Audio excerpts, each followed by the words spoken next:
Hello, what's up everybody?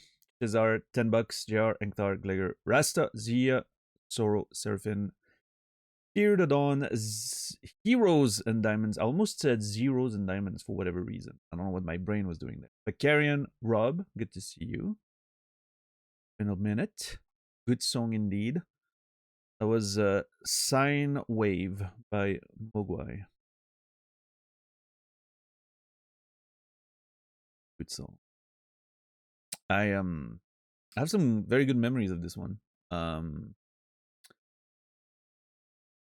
all the way back in 2001. I must have been 18 or 19 at the time. Not long after the release of that album, they were touring. They did a show in my hometown and opened the gig with this track. And I still remember to this day. I love that track as an intro to the album, but I still remember how much more bass and rumble there was in the live version. Man, I miss live shows. Like you would I still remember how you would feel like the pressure of the sound waves rumbling and just like it was what an intro to the show that was. And then straight into Mogwai Fear Satan.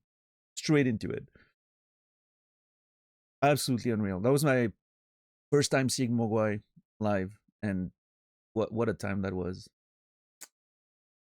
And if I'm not mistaken, I saw them. I must have seen them like 3 or 4 times overall, but I think that was that one first time.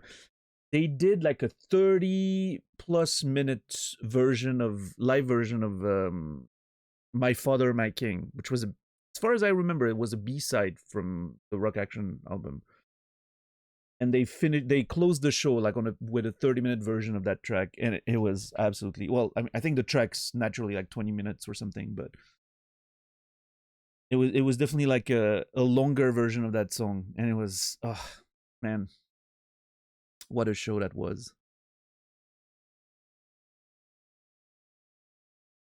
Yeah, Mogwai was something else back in those days.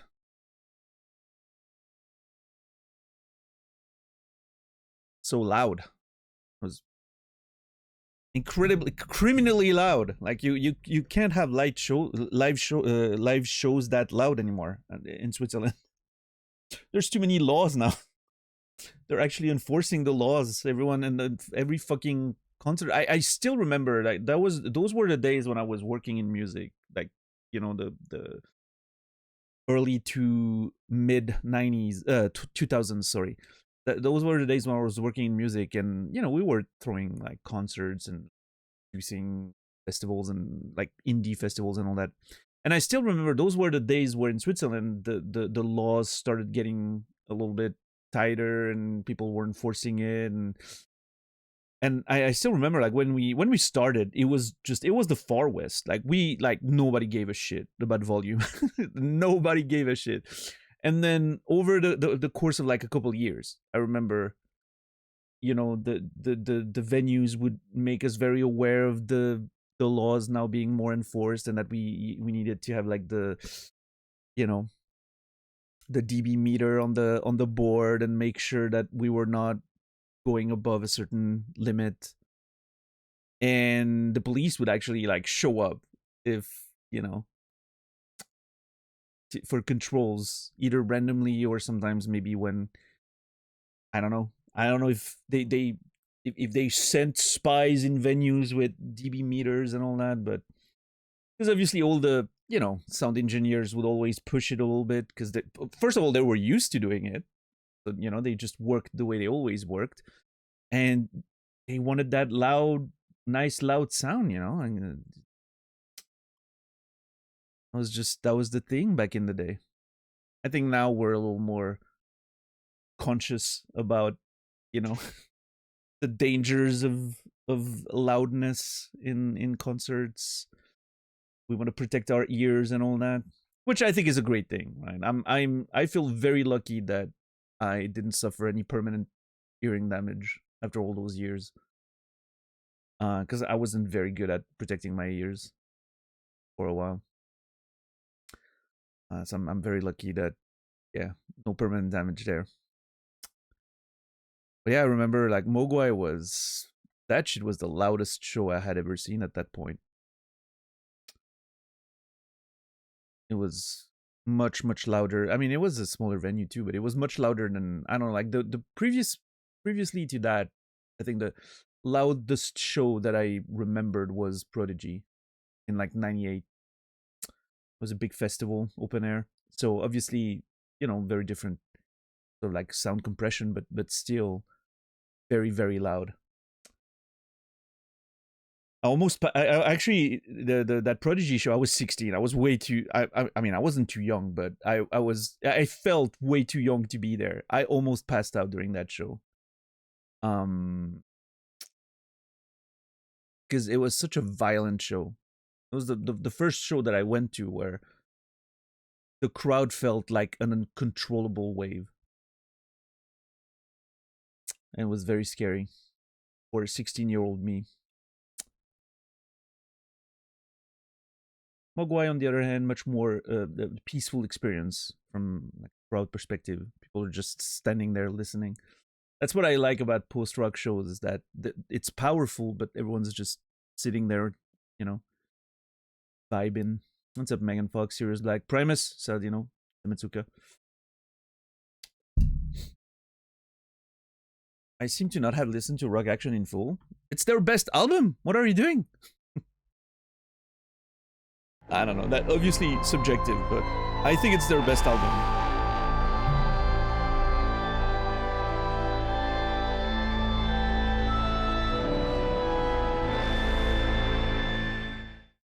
Sim Torik, thank you for the tier 3, 40 months. Appreciate it. Thank you very much. Sim, you will be remembered. Thank you. That's a huge resub. I appreciate it very much. All right, let's see if the EA app wants to be cooperative today. Okay. That was a very quick start. Okay, I'm not mad about that. That was a very quick start of the launcher. The BioWare Mass Effect Legendary launcher. Almost instant. Almost didn't feel like it was opening another app outside of Steam.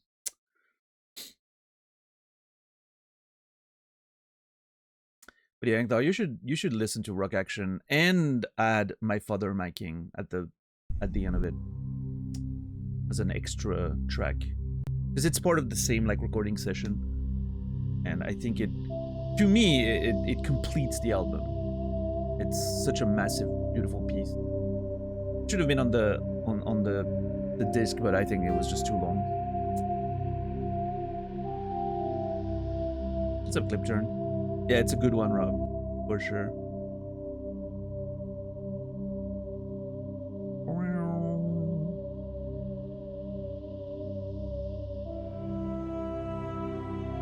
Yeah, Angthar, Godspeed Black Emperor was fine.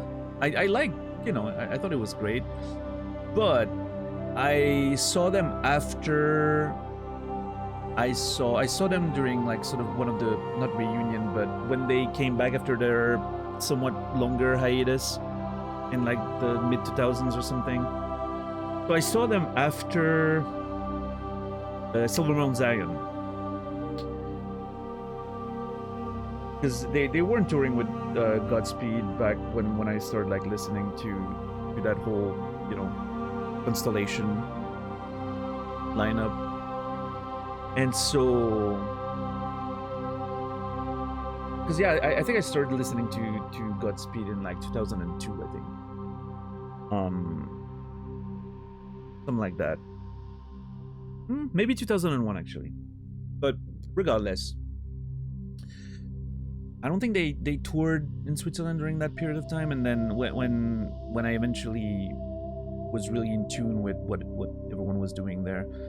Silver Mount Zion was touring Switzerland in 2003 or 4, and that show was a religious experience.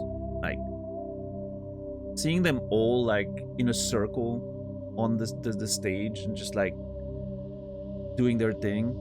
Man, what a crazy experience that was. And with all the singing, obviously, like Silver Mount Zion has a lot more like singing and.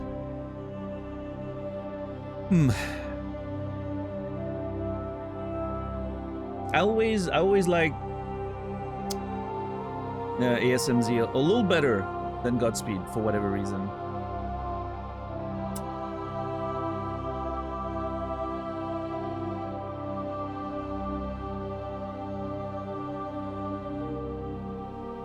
Temple's the cat that died makes me so upset every time. Wasn't it a dog? Wasn't it like For Wanda, which was Ephraim's dog or something? I don't know. I might be hazy on my lore. I actually haven't listened to them too much in a while. I should do a listen through their whole discography again.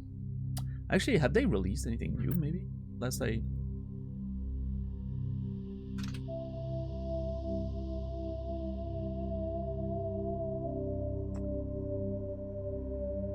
They have not. They have not released anything since 2014.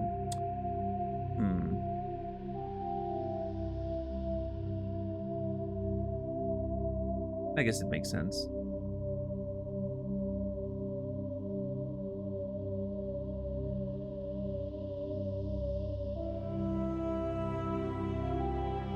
Yeah, Reunion was in 2010, so that's when I saw them live, in 2010. Or 11 or 12, like one of those years is when I saw them live, early 2010s. Godspeed, I mean, yeah.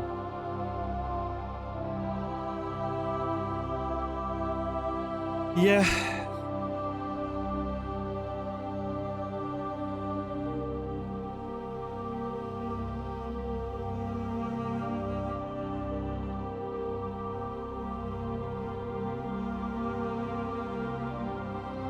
Not a reliable source either. Yeah, I'm not sure, but yeah. Never clicked with you.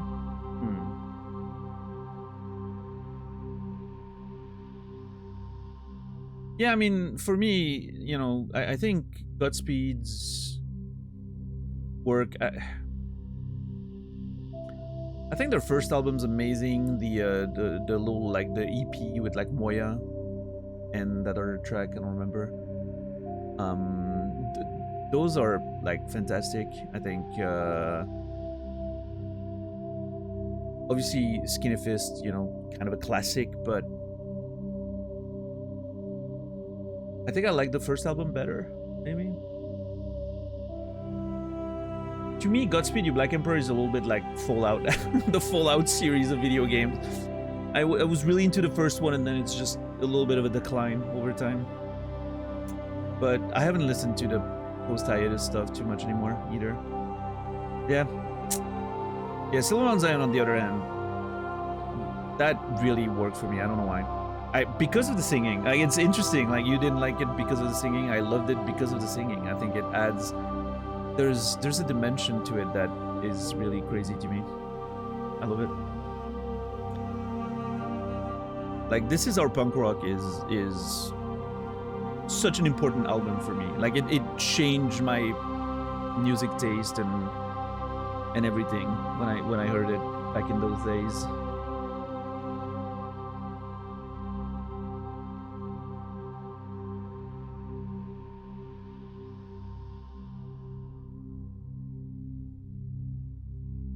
Plus, they're just a good bunch of people, which I like,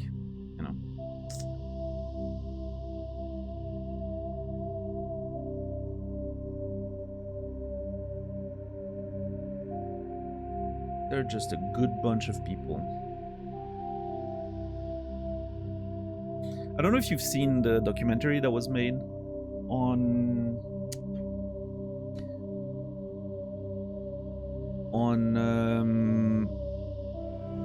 them touring.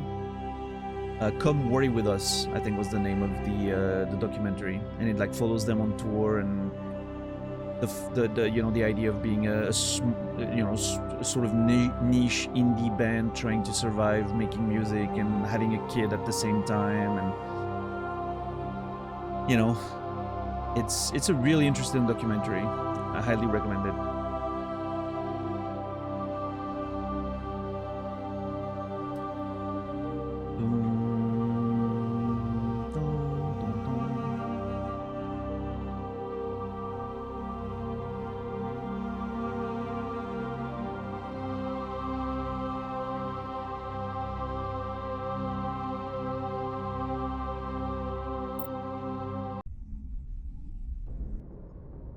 like music with vocals.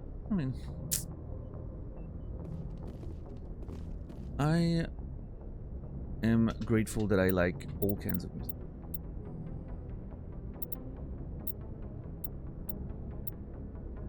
Are you familiar with Sleep Dealer? Not Sleep Token, Sleep Dealer. I'm pretty sure he's an Eastern European. I'm not sure. I don't remember if he's Russian, Ukrainian, Estonian, maybe like Eastern European. Just a dude making music with, you know, digital stuff mostly, but there's like real guitar in there, I think, maybe some real piano. I'm not sure what's digital, what's not, but if you have an opportunity to listen to The Winter is Somber by Sleep Dealer, that's some really good fucking shit. In the more ambient, sort of dark post-rock. Highly recommend it.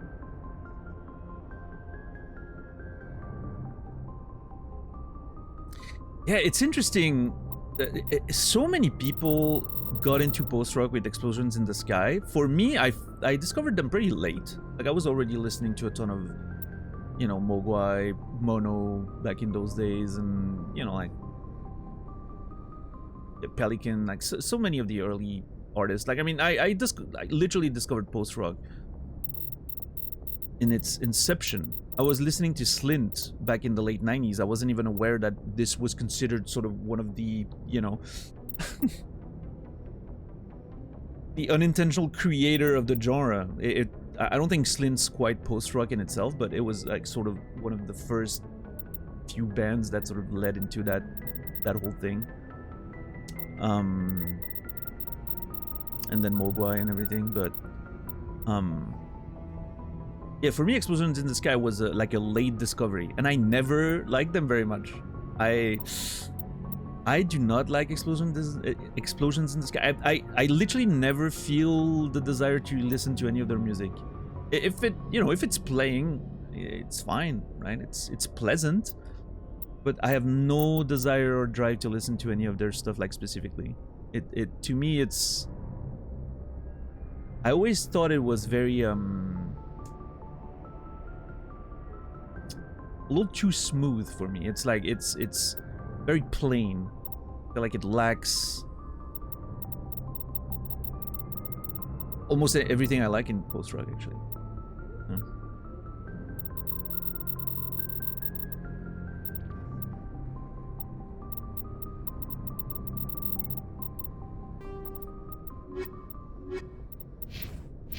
Not a huge fan of the nerds.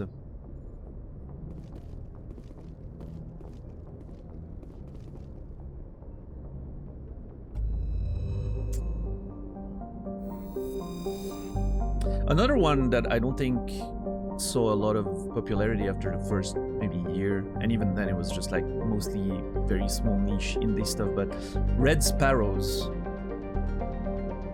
If you've not listened to Red Sparrows, big recommendation. I think I heard of them because part of them were like from ISIS, right? Yeah, members of Red Sparrows have also been part of other bands, including ISIS, Neurosis, etc.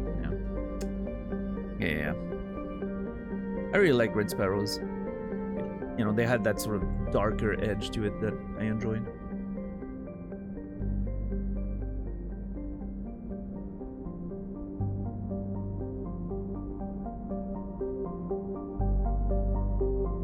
Anything that makes me want to pick up my guitar. I get that, yeah.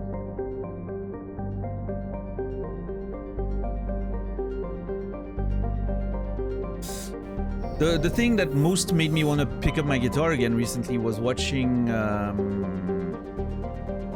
that one podcast, what's it called?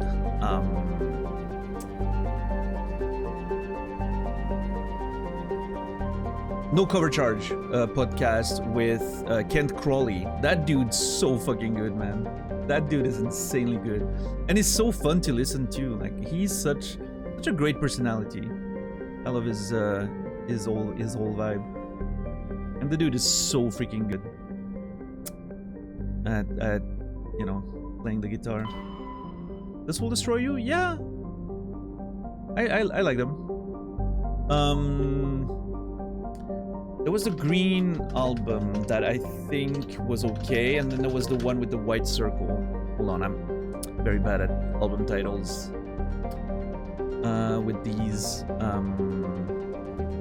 So the self-titled This Will Destroy You was okay. I thought that was okay. Young Mountain was fine. This Will Destroy You was okay. And Tunnel Blanket was an absolute masterpiece. Yeah, Tunnel Blanket is... That one goes in the pantheon of my favorite post-rock albums for sure. Actually, most of my first novel was edited listening to Tunnel Blanket. I was just going on the loop on that one. One support a band whose members were part of ISIS. Yeah, it's an unfortunate name, Friar, but it is what it is. The Blokist.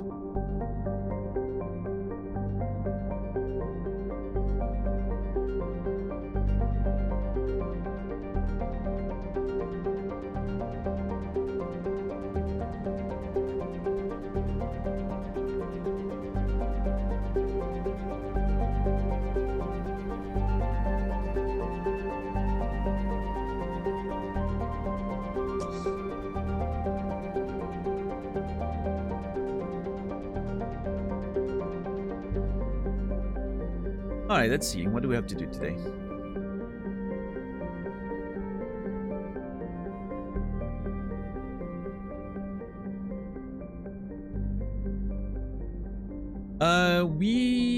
We just finished going around the Citadel, making sure there was nothing special.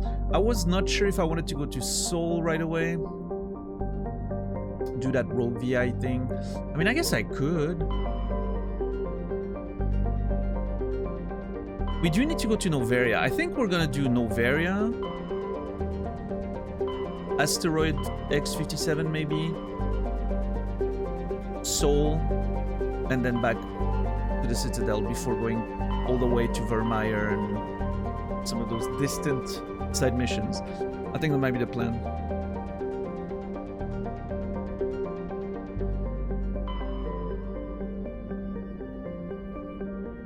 Indie Halda? Man, I feel like I've heard that name before. Have I heard that name before?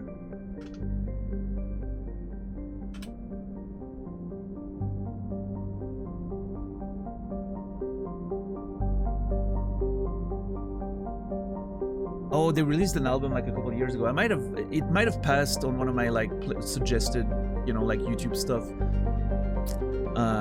My YouTube's really good at suggesting me new released albums in those genres, like post-rock, post-hardcore, post-metal, and all that stuff. I don't remember listening to it though. Like I remember seeing like the name because it's a pretty unique name. Gindi Aldar. Okay, Haldar. Gindi Haldar is how it's pronounced apparently. Okay, I didn't know. I need to listen to that. I actually need to... I'm gonna leave that tab open so I remember to listen to it after the stream. Thank you for the recommendation. Oh, Rob, I actually played in that band for like a year. That's funny. I played bass with them for about a year when their bassist was away on like a year, you know, sort of like study trip abroad. Yeah. So the story of that is really funny because I was working in music at the time, right? I was working for an indie label that we had created with friends, and I would always go to watch shows just for my own personal pleasure. And one time I went to see Mono. I think it was in 2003 in Swiss, like German part of Switzerland. And so I go to see Mono, and there's this band opening for them, the Evpatoria Report.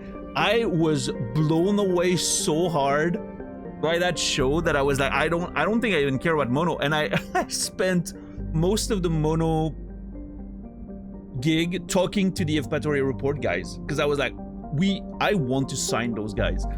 They're so good. I want to bring them on our label. That didn't end up happening because they wanted to go with another label, which was totally fine.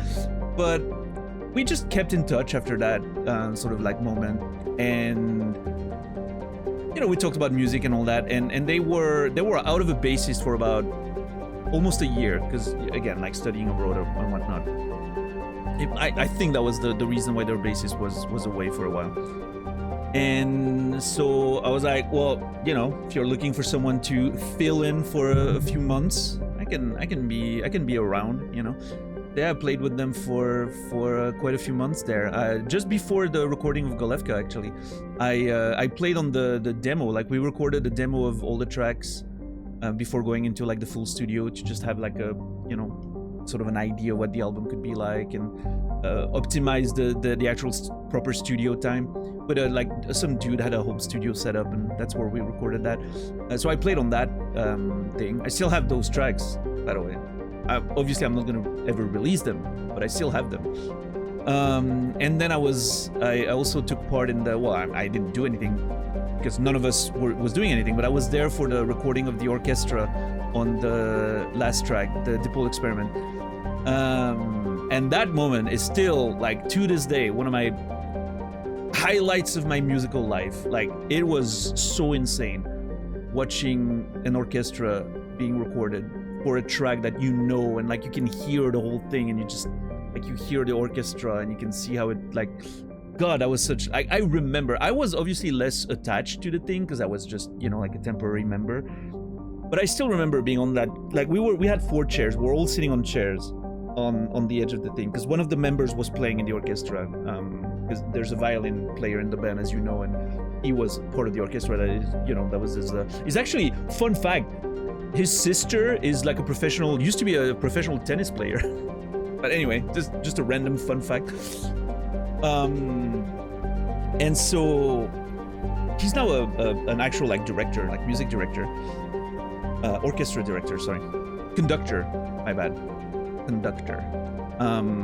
And so I remember we, all 4 of us that weren't taking part, were sitting on those chairs, and I remember I was like, man, I was literally tearing up because it was so beautiful to hear that. And I remember turning to the side because I was like, I wanted to share my emotions. And I turned to the side. The other 3 guys literally, like, tears, not just like tearing up, but tears down the cheeks, you know, like it was like one of them was just like, you know, hand on his face, and like the complete, like, overflowing emotions of watching the whole thing come together. It was, what a moment. That's my memory of that maybe my memory, you know, it was over 20 years ago, maybe my memory is embellishing it a little bit, but that's how I remember that experience. Yeah, so a short-lived but a very fun experience with that, Rob. So it's funny that you would mention them, because yeah. It's the most random bit of lore, but one of the most random bits of lore about me, I think.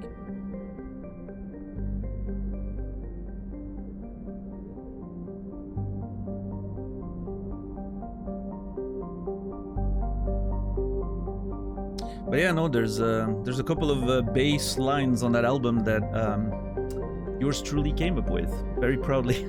I didn't play them on the album, but because that was after my time. Like, they timed the recording for when their dude was coming back, right? But a few of the lines that I refined were kept on the album, so pretty happy with that.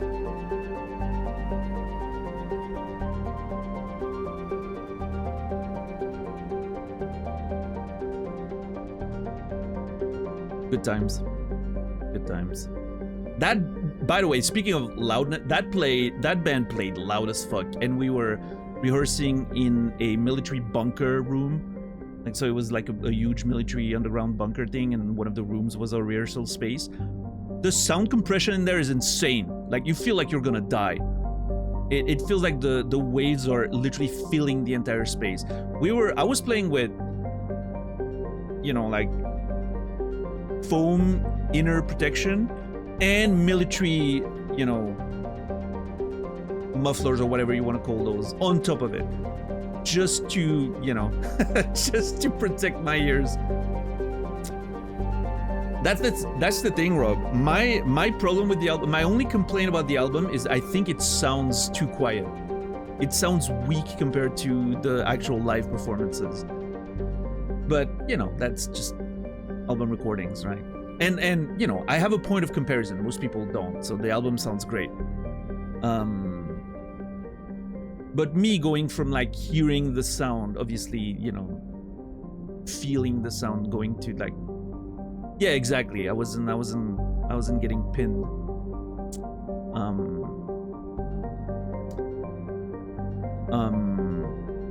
And one detail, I mean, I'm sure you're a music producer, so you probably heard it, but the Deep Hole Experiment last track with the orchestra, it was very hard. We didn't have like the sort of the setup that a lot of bands have for recording an orchestra, with every member having like headsets and a click and everything, right? So it was just a conductor trying to conduct the band with a click in his ear. But obviously, you know, classical music and orchestras, they ebb and flow, right? And if you listen to the album track, it goes completely off sometimes. And it's like, for me, like knowing what it was supposed to sound like, I'm like, oh my god, what a disaster this turned out to be. Like when you know the actual, in fact, a lot of the actual like band instrument parts were stripped. The entire first part of the track is almost only like instrumental and orchestral, and then there's like this electronic part in the middle. There used to be like a whole band part at the beginning, like complete, but they completely scrapped that because it didn't work. It was way too obvious how you know, how poorly sort of like how much the orchestra was dragging. So yeah, that's a fun fact right there.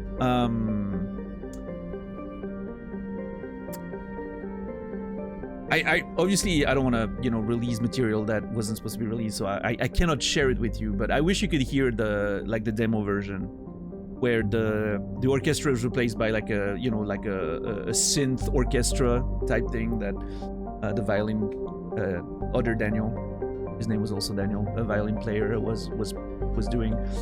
It sounds so freaking incredible.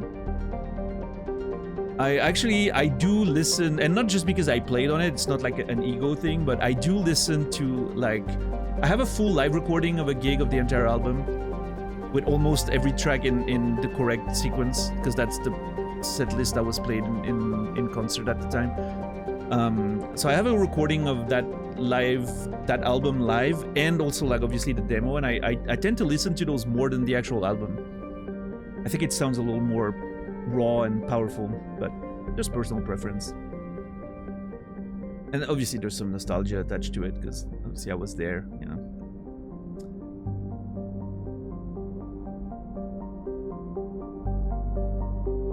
Yeah, probably Hector.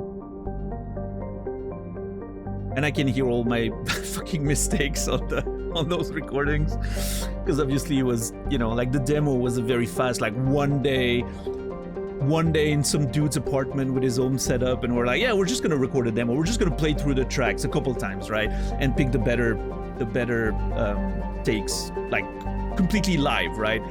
We didn't do like track by track or anything. It was just, we want to play them just to get a baseline, a feel, think about like modifications, being able to listen to it, think about the track list, think about all those details, and then when you go into like the full expensive studio, you can be as efficient as possible, right? That was the goal of the demo. And so obviously it was, you know, very raw, and I can hear all my fucking mistakes on that thing, but it adds the charm of, I remember doing that, you know, I remember doing those things.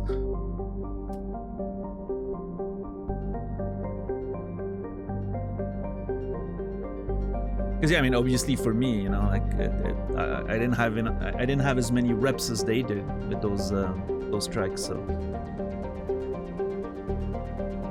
but yeah, it was fun. I still remember the last rehearsal I had with them, because that was the last time before their dude came back, and I was quite sad because I really enjoyed playing with those dudes, and we were like, we're not gonna do the album stuff today. Let's just jam, have a good little last jam sesh. And man, for like, I don't know, 30 minutes. Imagine like improv post-rock for like 30 minutes, and some of those parts were really good. And part of that session turned into what was the name of that track on the second album? 18 Robbins Road, I think. Like the long track on the second album they released. One of a part of that improv turned out like ended up being like a thing they kept working on, and it turned into one of the sequences of that that track. Good memory, good memory.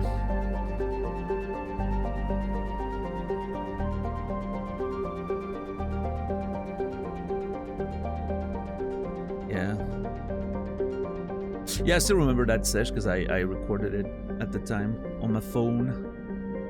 It sounds garbage because it's a phone recording, but I remember it's just a memory. Oh boy. Now you send me all the way down to nostalgia lane. I wanna do music again. God damn it.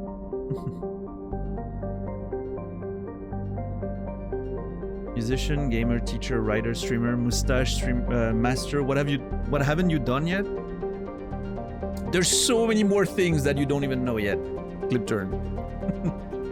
There's so much lore that I have never mentioned on stream and probably never will.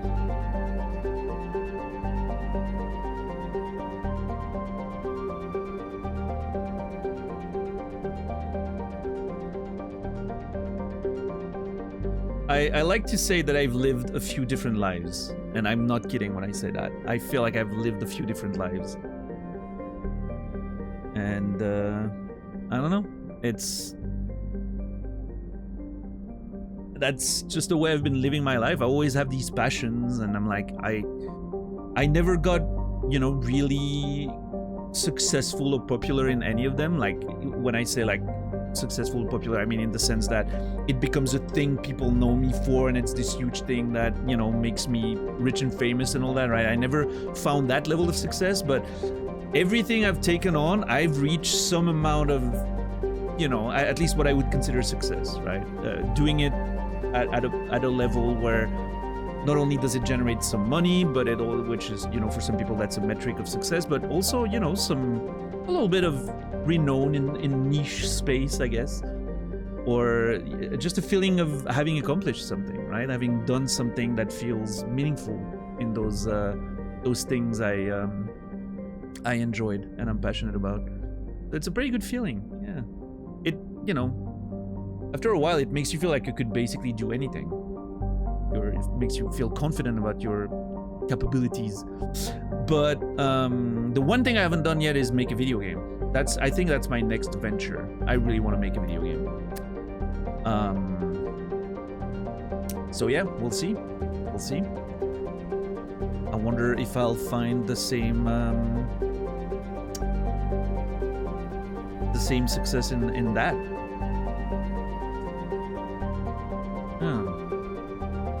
Not all memories need to be shared. I mean, yeah, this is some of those memories I typically don't share on streams are some of the funniest, because arguably the thing I was most famous for I've never talked about. I was literally like on TV, like national TV in Switzerland. Like there was literally a documentary made about me. Or rather, part of a documentary was about me, about a broader topic, but I was a good like 20% of the whole documentary was focused on me. I was sort of the main subject, but it was about a broader topic.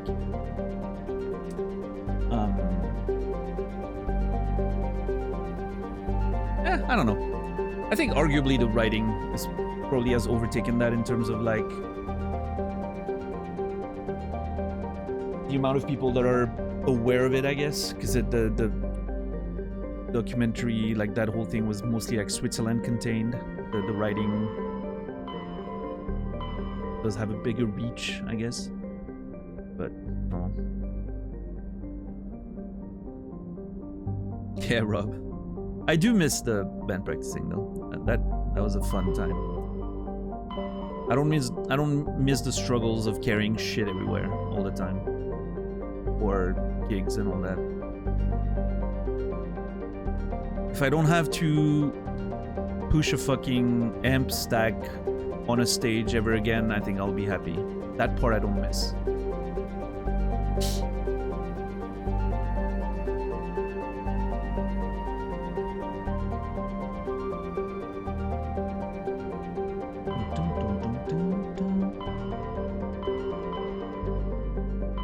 I don't think I want to go to the moon. I think I want to go to Noveria. Well, the Horsehead Nebula, and then eventually Noveria. We have a bunch of stuff to do there. You're allowed to share how many copies of your books were sold in total? I'm actually not sure. My publisher knows. I must have been emailed like the numbers every year. Every year I get like the, you know, the yearly numbers, and this is obviously for the royalties payments and all that. But I don't know. I honestly, it's not something I pay attention to.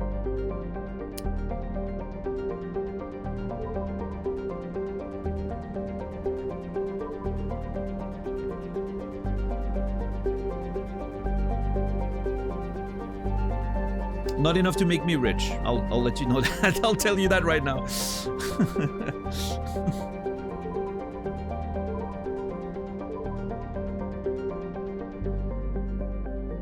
But for, you know, for the first couple of novels, I think the first novel I think did okay for a first novel. And then the second one, you know, got a pretty big, prestigious award. So that one sold a little bit more. But, yeah, I mean, I'm not too mad about it.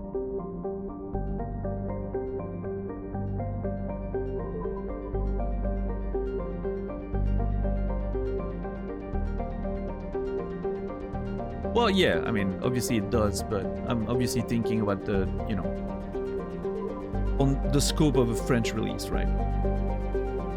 Which, you know, the French readership's pretty big between France, Switzerland, Belgium, Luxembourg, Quebec, and other overseas places.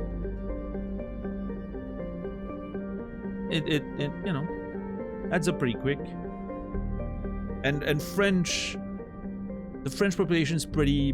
There's a good reader population, I think.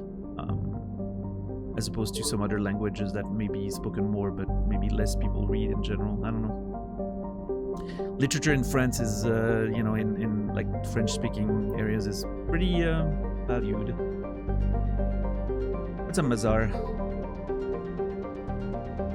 Anyway, Fortuna hostile takeover in Strenus for the privateers. I think that's the what's his name? Garoth name, right? The privateers. Privateers, maybe.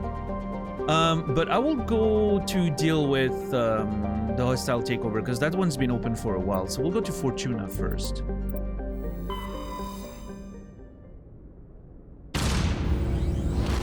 Everybody got some nice R&R at the Citadel overnight. We've been drinking at the Flux, gambling. I saw Garrus doing some dancing and all that, you know. Thank you.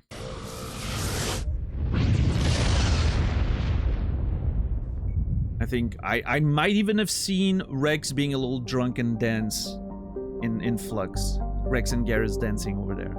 I don't know. They will deny it, but I'm pretty sure I've seen it.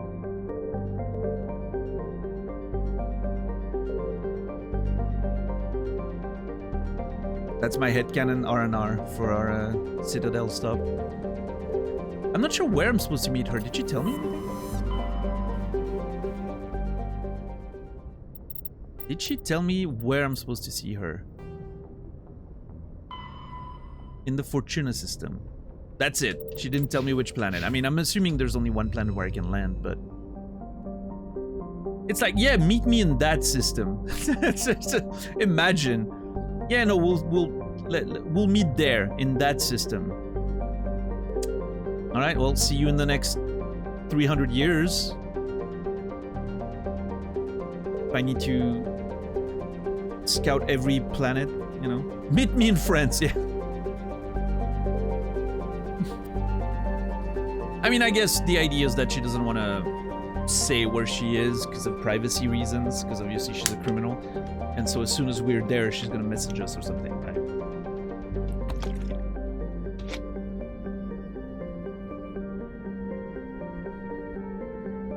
Let us meet in the Pacific Ocean. Wentania. Hard data on Wentania is very limited. When the system was charted by the Alliance surveyor Coop, only a small, unmanned flyby probe was spared for the distant world.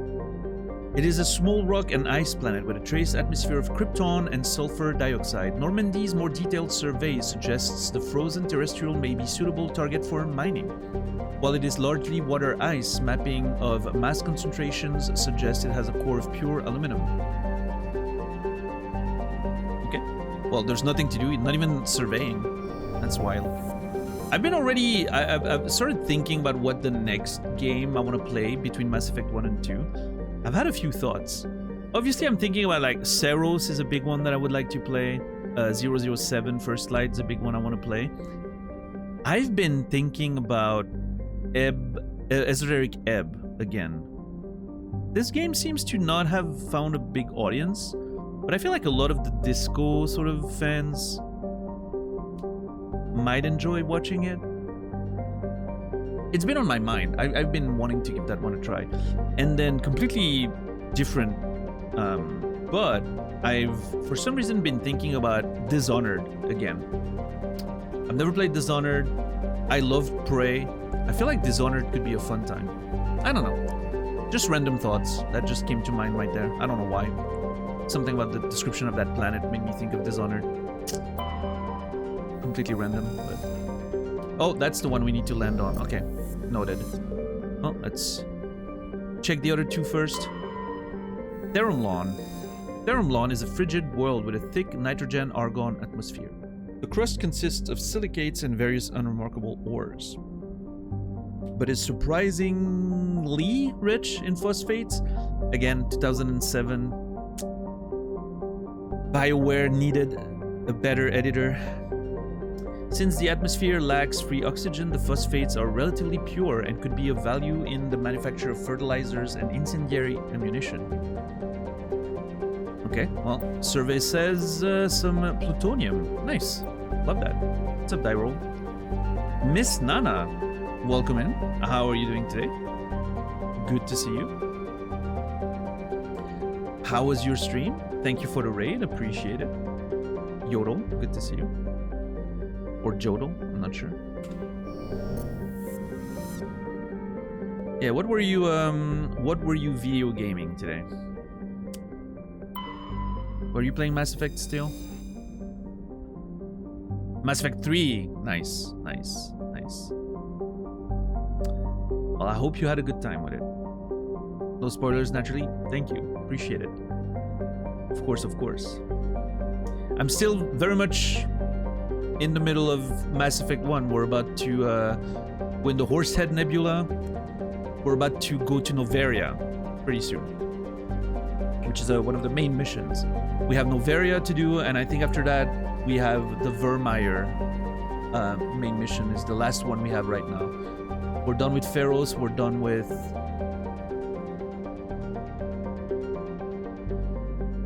What was the other one? Oh yeah, the Toll Cluster or whatever, with where we found Liara. So yeah, no, we're making progress. I don't know if you've seen, but we've made a homemade map. I made my own personal map because I wanted to be able to take notes of like the side quests I still have to do and where I have to return to grab some stuff. And so we have this whole little thing. Like I've placed the things how they are on the map, right? But then I'm able to add my notes and everything. So this is pretty good. I'm pretty happy with it. The red stuff is where we need to go back.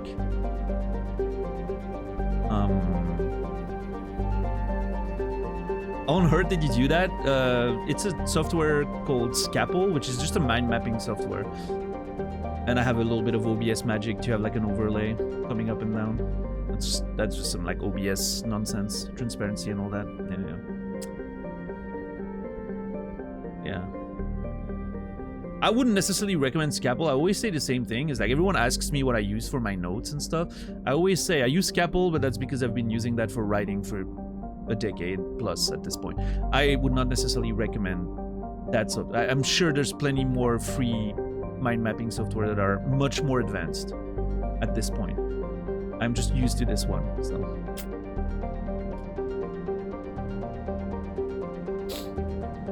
Yeah.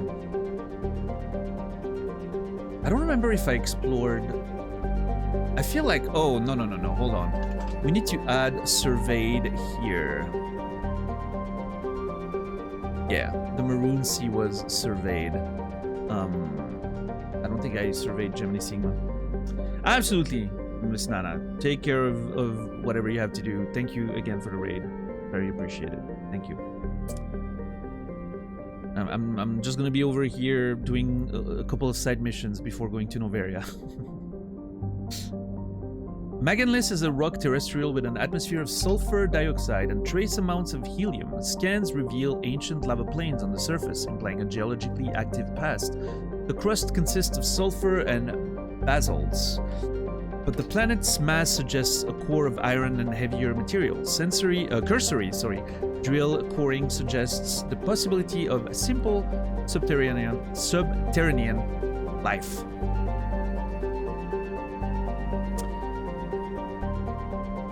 Alright, let's survey. Oh, Turian insignia. Okay. While scanning the planet Maganlis, you discovered the remains of a damaged search vessel. The recon team found no signs of survivors, but they did bring back a Rokam outpost insignia. Okay.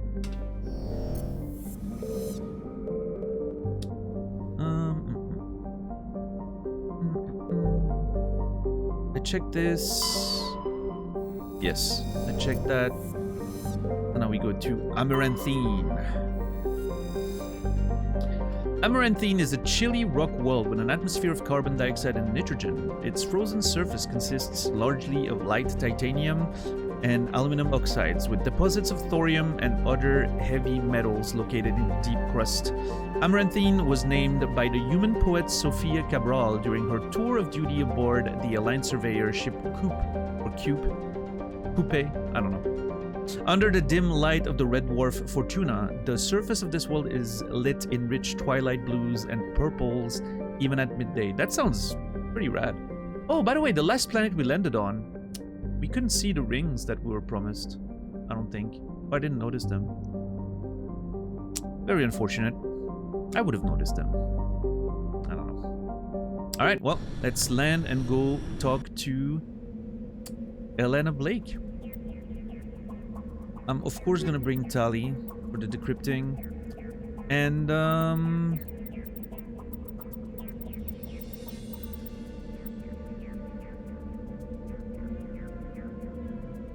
I think I'm gonna take Rex. Need a little bit of muscle in case she tries to pull something on us. I'm still suspecting that she might try to get rid of us. Asking us to meet her in like a random remote location instead of the Citadel. Yeah, she's trying to get rid of us because, you know, we did some dirty work for her. She's gonna get rid of the evidence.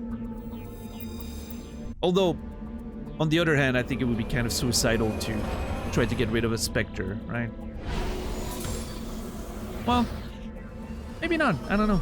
It's not like our actions are being tracked very closely since we have that much freedom and all that. Yeah, I don't know. We'll see. Okay, there's some rocks here. That's where we'll meet the lady, I'm sure. Probably gonna have to go there first. Do that? I don't know, we'll see.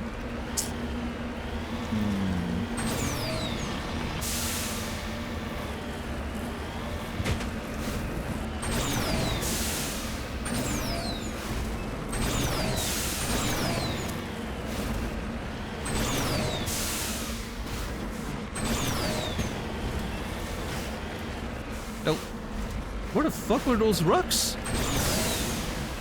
Oh, wow, okay. Gotta go. Yeah, I am not surprised that I didn't see it.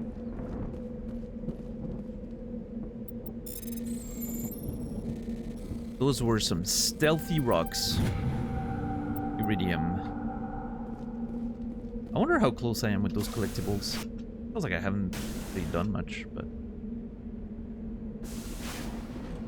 Alright, let's go check the vast expanse over there. Let's make sure we don't miss anything. I'm never gonna find anything. I think there's no chance that I'm gonna find everything. I'm not going to spend hours just exploring every corner of every map. Although, I've kind of been doing that so far, right? I don't know. We'll see. What a nice little planet.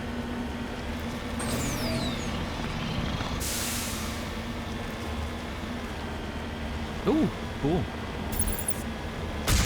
Oh, wrong button. Sorry. Hopefully I didn't kill anyone doing that.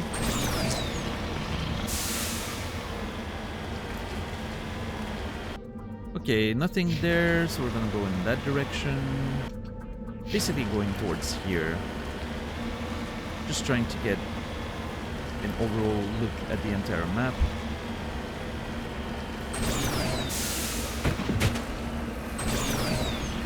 Come on, you can do it!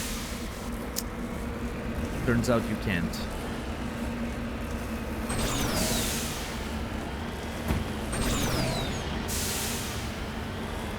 Oh, Jesus. Oh, God. Oh, boy. Okay. Bonus points for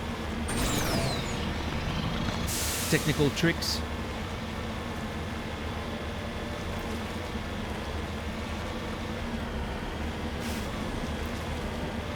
I was never very good at Tony Hawk, as you can tell. Okay, we got this. Parkour. Yeah, this sort of like, this reminds me of when I was a kid. You know, when you're a kid and you go places with your bike all the time, and you wanted to climb like a big steep incline, you would do like zigzags that made it easier. This is the same thing. This is the same same kind of behavior with the Mako. I'm on my way.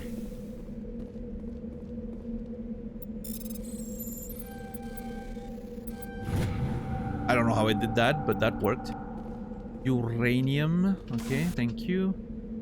Yeah, we're gonna keep pushing towards the south.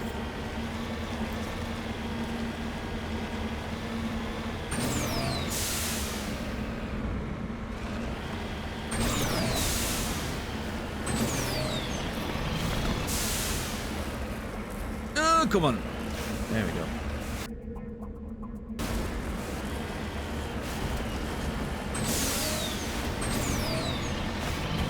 Oh my god. Please, settle down, Mako.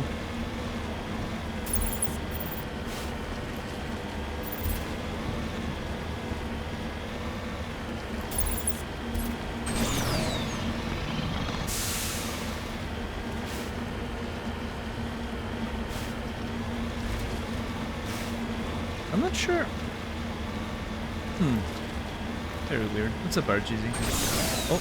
Some metals there. Yeah, there's no way in hell that I saw all the metals on some of these planets.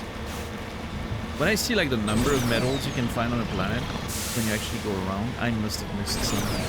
I'm not going back to find them. I'm just letting you guys know. Those collectible quests, I do not care if they remain incomplete. I'm willing to bet it's just for an achievement anyway, and it has absolutely no bearing on the story. So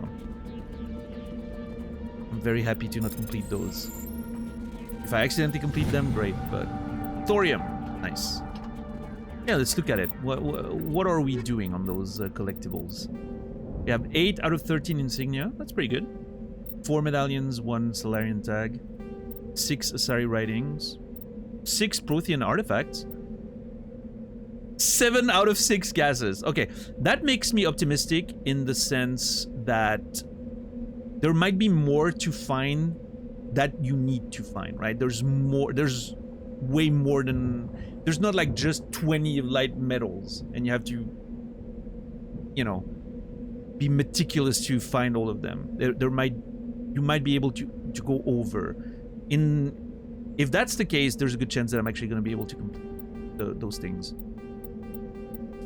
Just by sheer amount of exploration that I'm doing. So that's a good news. That's pretty good news. Let's go there first.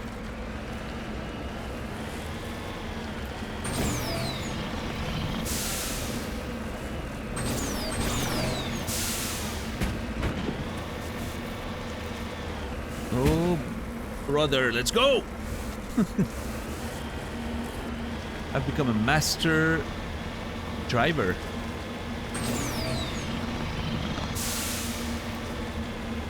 I feel like I'm ready to play Rocket League after this.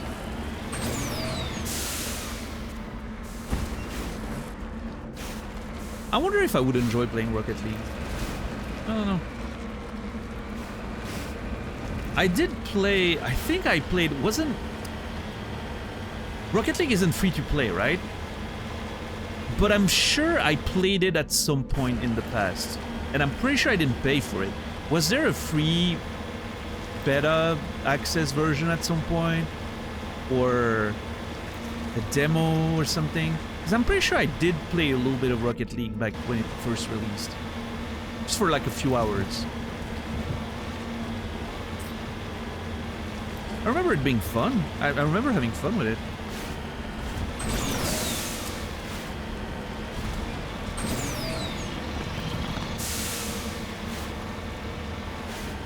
I remember when it was still on Steam. Wait, Rocket League's not on Steam anymore? Oh no, did they make a deal with Epic? Oh, that's what happened, isn't it? Ah, oh, fucking Epic, man. Hate those fucking assholes. See, I don't mind exclusives when like you develop something for a specific platform. I don't mind that. It's, you know, I get it. You know, publishers want to invest in projects. If exclusives didn't exist, a lot of exclusive games would, you know, not exist at all. It wouldn't be like randomly made by someone else, you know? Like if Bloodborne wasn't published by Sony, it probably would have never been made. Because the, you know, exclusivity, the money has to come from somewhere. So I think exclusives are great. I'm very much in favor of exclusives, and I have a ton of reasons for that. We've talked about that in the past a lot. I don't like, however, the idea of a game being on different platform and then being bought by someone and removed from other platforms. That is proper bullshit. That I don't like. Yeah, because that's completely different, right? That's not like a publisher that believes in a project and finances it from the ground up and then gets to reap the rewards if it, you know, if it becomes a banger, right? Like Returnal for Sony or something. And then eventually, you know, even in that case, it was eventually released. But even if it wasn't released on PC, like, I mean, you know, props to Sony for investing in that Housemarque, right? But yeah, no, taking it away from like a platform after it becomes successful, that's just shitty behavior. That's just Epic making a ton of money with Fortnite and just flapping their big dicks around like a bunch of fucking assholes. I hate that.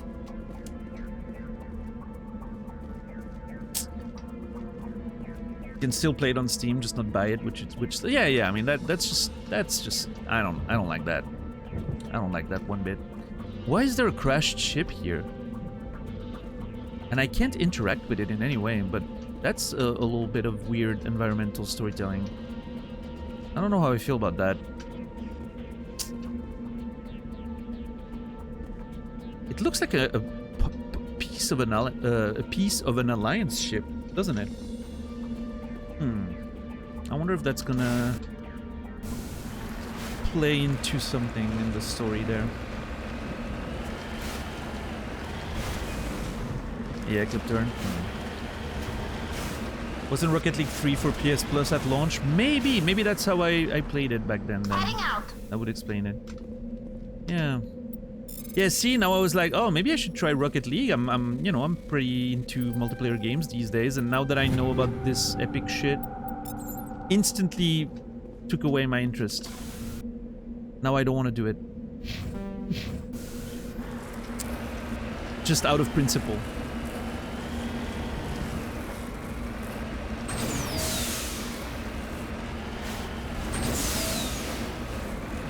Outer Wilds got me to buy it on Epic when it was still exclusive there. Wasn't Outer Wilds... Didn't Outer Wilds come out on Game Pass right away? Or am I wrong?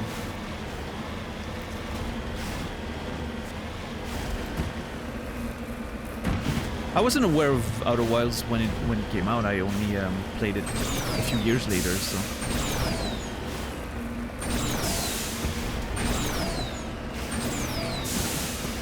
Praise be Team Sweeney looking out for Daniel's wallet. I guess so. Why, is there a lot of microtransactions in... Well, of course there is. Of course there's a ton of microtransactions in there.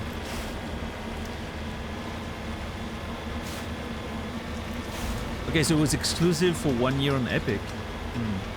Interesting. Yeah, the only time that I installed the Epic Store was to try Fortnite. That didn't last very long. I uninstalled it after a couple days. I don't think I ever want to install Epic again. Fucking hate that launcher. Like, just on a, like, practicality level, I hate it. It reminds me of Origin. Back in the early days of Origin. I don't know why, but it reminds me of that.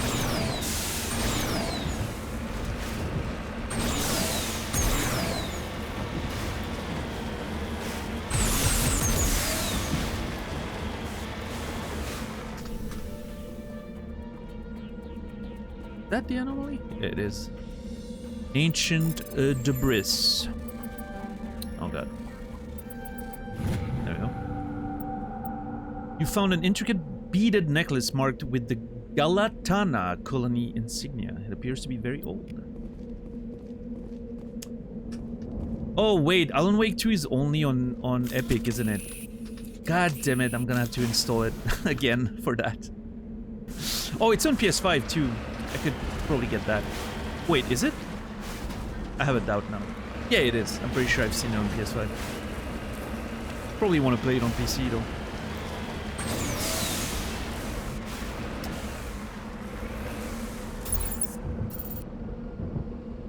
Yeah, that... I don't know. Something about this is shady.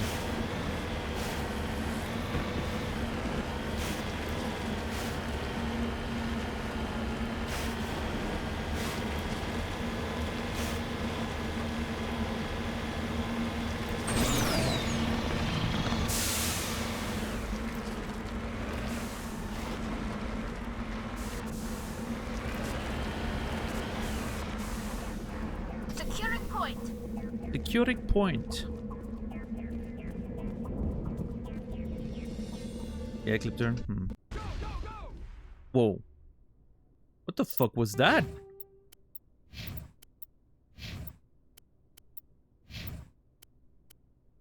I think Rex doesn't need the big helmet. He looks cooler that way. I will use the helmet. I want to protect my face. Need to protect the stash, you know. Okay, something's happening in there. Also, hold on. I think Rex could use a small upgrade. Yeah, that's the one I wanted to give him. The Sokolov.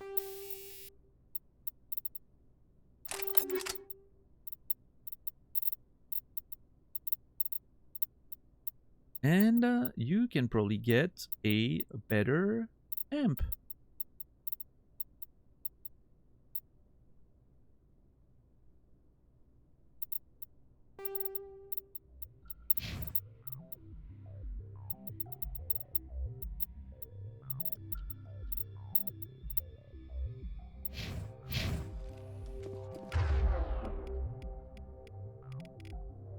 Okay.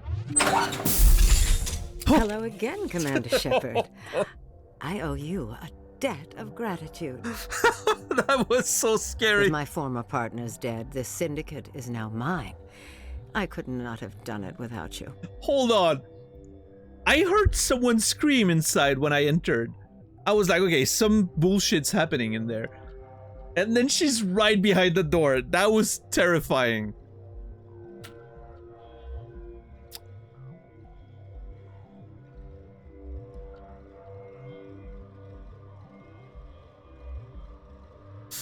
With my former partners dead, the syndicate is now mine. I could not have done it without you. I'm not done yet? That sounds like I want to kill her too and get rid of the syndicate entirely. Which...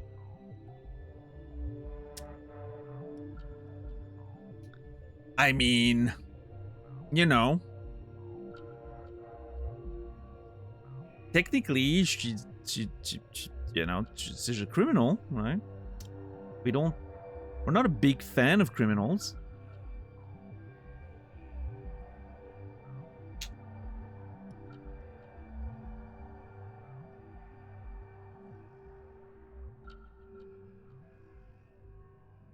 Look at how Rex is looking at her. Rex is ready to fucking pull his shotgun and blow her face off.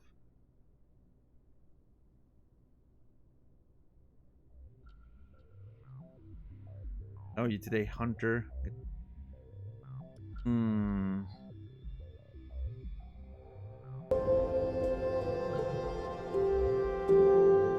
RTZ, thank you for gifting a tier 1 sub to Tyrol. You can now use proper emote instead of doing whatever nonsense you're doing right there. Thank you, RGZ. 49 total gifted subs. That's a lot. Get it.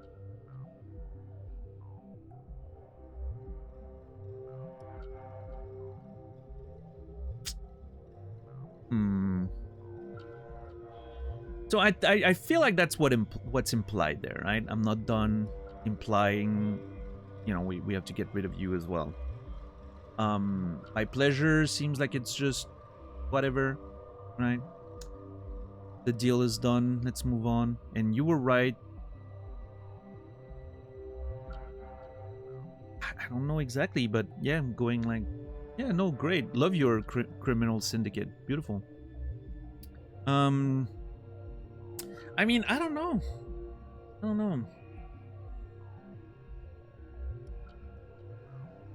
I don't dislike Helena Blake, you know,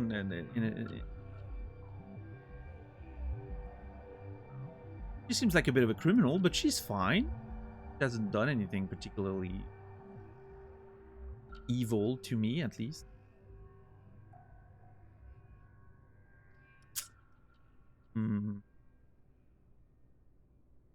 I don't know. I'm not sure. I need to think.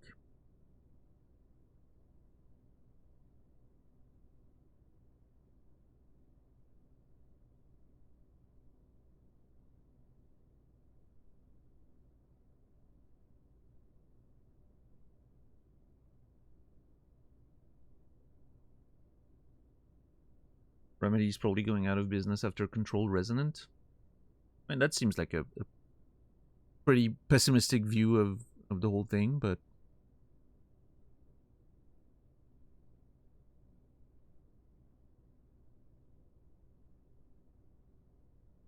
I mean, listen, at the end of the day, you know, it makes sense that if Epic wants to finance and publish a game, they want to keep it away from their main competitor. I get that. I understand.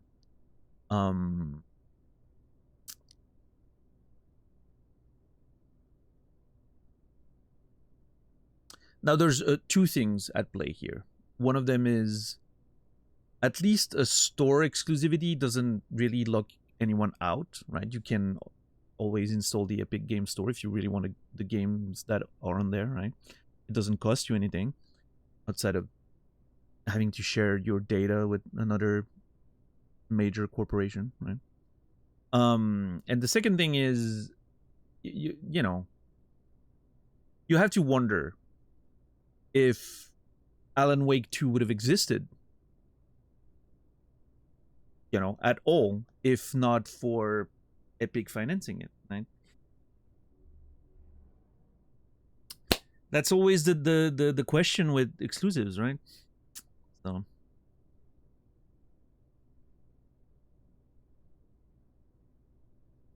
I don't know.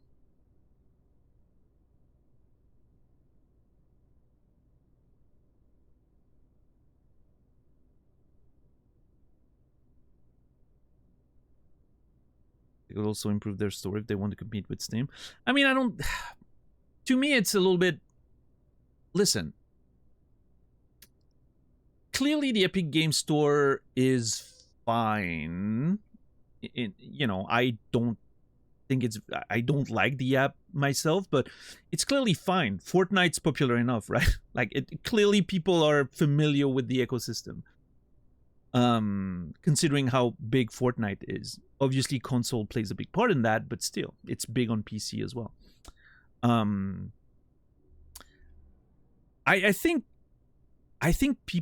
a lot of people are just attached to Steam because that's where most of their collection is. Because Steam was a first mover, right? Steam had first mover advantage on this in this case. So if you have a choice between Steam and Epic, you're gonna pick Steam because that's where you have most of your collection, and maybe you're more used to the system because you've been using it for a longer time. But yeah, I don't know. Yeah, I mean, I get that, Quasi, but here's the thing: I don't think, considering how much later Epic Game Store became a thing, even if the app was better, I'm not sure it would take over. I'm not sure it would grab anyone from, it would convert anyone from Steam just because, again, first mover advantage is pretty huge.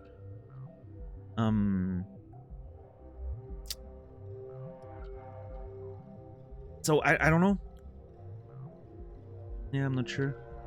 I mean, Epic does offers quite a few things that Steam doesn't, like free games very regularly, and all that stuff's pretty, pretty decent, I think, for the consumer.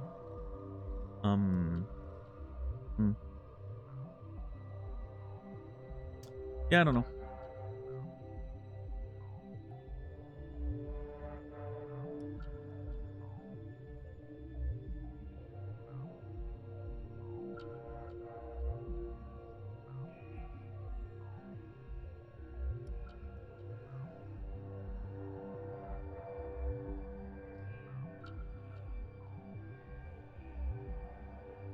Yeah, I mean, Remedy originally was an Xbox studio, right, with Alan Wake. That clearly didn't work out very, very well. I mean, Alan Wake was very underwhelming in terms of sales and everything. So, yeah, who knows?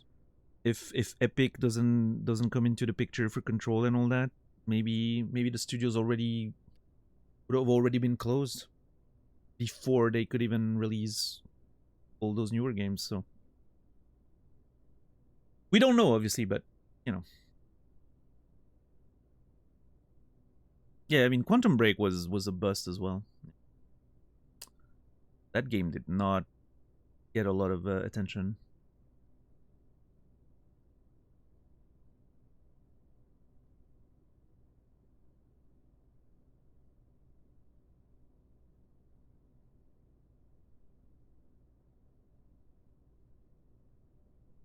Yeah, but they still, specifically because they are independent, they still need the publishers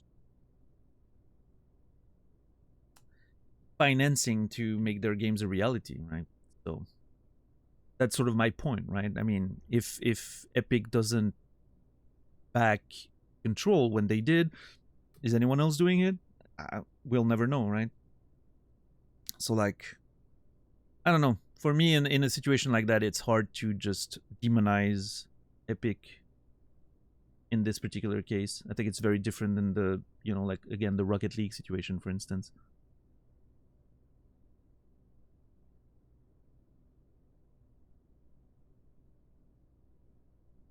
Yeah, I think Alan Wake 2 was a gigantic critical success. I don't think it sold too well, all things considered.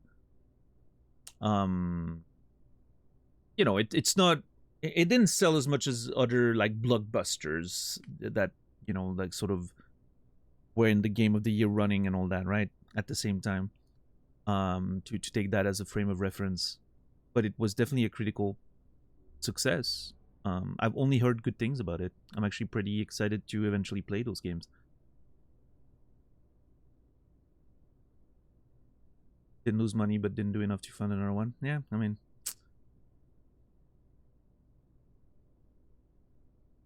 I think I wonder how much it being a sequel of a game that, you know, wasn't very popular.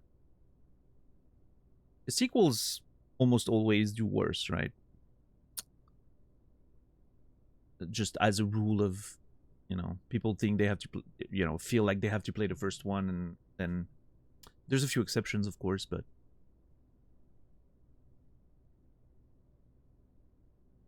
it seems like a major, at least in, you know, in with books publishing, it's a big rule that the sequel's always going to do like 50% less than the book before. But obviously in games it's a little different, but probably still plays a role.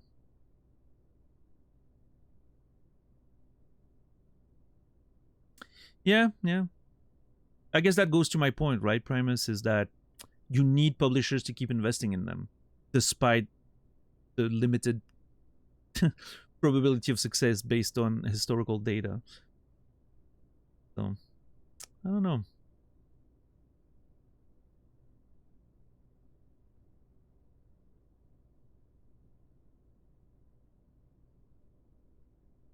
There's an argument that we should be happy that Alan Wake 2 had even a chance to exist.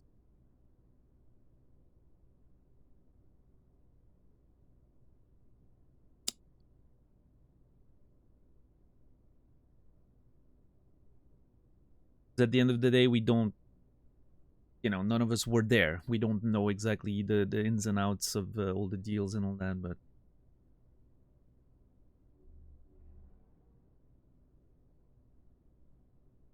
yeah, I mean, you know,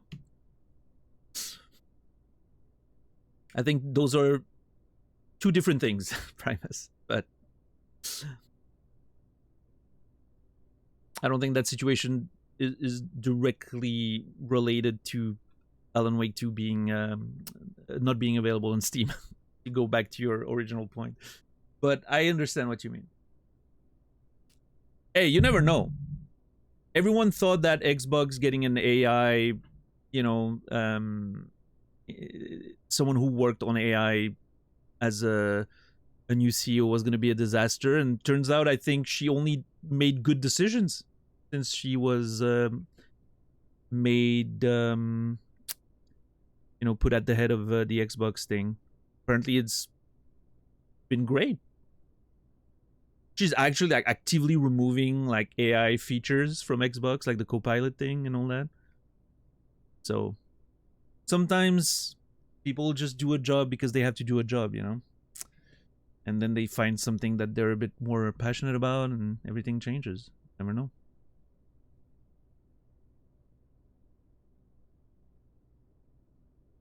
Time will tell, maybe.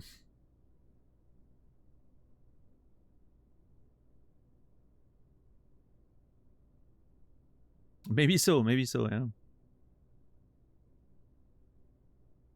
And what do we do with Helena Blake?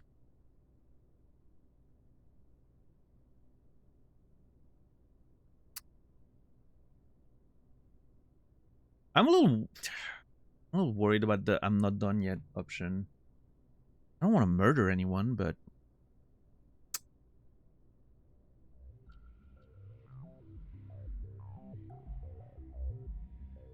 okay, I'm gonna go with "I'm not done yet" and see what happens. I killed them because they deserve it. Now I'm placing you under arrest. Oh, let's go! Surely you don't think that necessary. Under my leadership, this organization will restrict itself to gambling and smuggling illegal technologies. These crimes are hardly worth your time. If you press the issue, my assistants are very well equipped to deal with you. Is that a threat? I don't know. The gambling, I would be like, well, whatever. But the smuggling of illegal technologies, I feel like that could be really bad. Because that's how you get massive, like, tourists groups, you know, equipped and all that. What's up, Scottish? I don't know. Not a huge fan of letting her do this without repercussions. So I could try to convince her to walk away. I could try to convince her to disband the group. So walk away means, I feel like it means that the group's still gonna exist. Disband the group is to force her to actually, like, break it apart, right?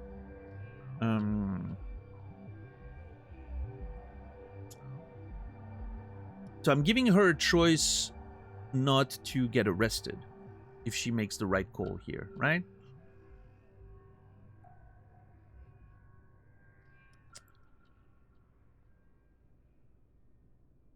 Why is that? Listen, I'm so curious here. Okay, we've had that situation before where I was like, this is the Paragon option, this is the Renegade option. But that's not exactly how it works. This is the Renegade enabled option because of intimidation. But it doesn't mean it's a bad thing. That's what I've learned by making some choices in this game. Because I think at some point we picked a blue option and it ended up being pretty, you know, a little sort of controversial, I would say. I don't remember exactly what it was, but I'm pretty sure it was something like that. Or the other way around, I'm not sure. So I think I'm going to push her to disband the group. I think that's the play. And if she wants to fight, you know, I don't think she's going to win. I got Rex here with me, you know. Can probably get rid of all of her men by himself. I'm gonna go with disband the group. That's the only right thing, I think. I'm giving you one chance to live through this. Shut this gang down. I cannot believe you place such a high priority on stopping such petty, victimless crimes. If I disband the gang, I walk away freely. I have not come so far to be arrested. I would die before going to prison. I would most certainly kill before going to prison. Now, do we have a deal?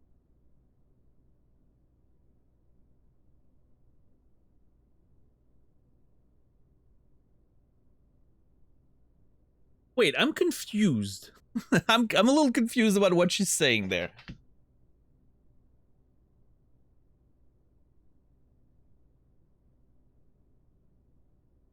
Because she said, if I disband the group, I walk away freely. But she said it in a way that her tone was off. It felt like the voice acting tone was off. I think what she implies is she was putting a condition. She said it like as if she was worried. But I think that what she was doing was she was putting a condition. If I disband the group, I walk away freely. Do we have a deal? Right? That I think that's what is implied here. And if I say for now or yes, that means she can walk away, but the group is disbanded. But that the tone of the voice acting on that line was a little confusing. It didn't sound like that's what she was implying. It sounded like she was scared that if she was to disband the group, something bad would happen to her, right? That's the tone that she had when she said that, which I'm sure is just a voice acting direction issue. I'm just focusing on the writing. She's trying to make a deal with us. She's trying to not go to prison. Which, yeah, if she disbands the group, I think she helped us, you know, get rid of some criminals. So that's kind of a deal we made with her. And now if she accepts to disband the group and just walks away, who knows, she might end up do something else later, right? But I think that's a decent deal. That's a, you know, seems like an okay deal. Like you would have a deal with a mafia boss or something to have them give you information about their lieutenants in exchange for protection and freedom. I think that's acceptable.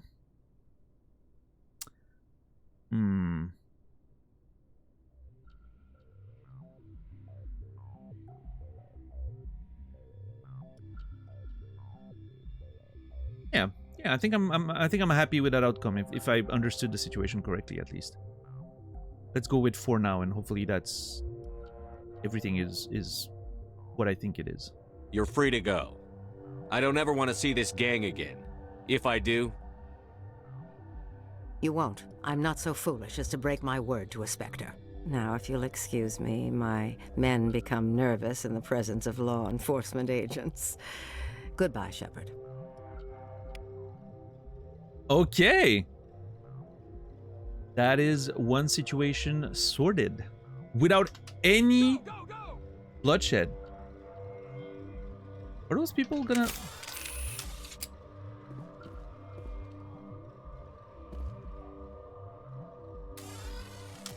Another criminal walks away and... That is not what's happening, Naz. We've dismantled a whole criminal organization without any unnecessary bloodshed. She is now an example of what happens when you make the right decisions. Other criminals will see that and be like, oh, I could just be free of all of this if I do like Helena Blake and Commander Shepard. If I make a deal with justice and I give away my, you know, my associate criminals. And then together we make the world a better place. I think this is a great success.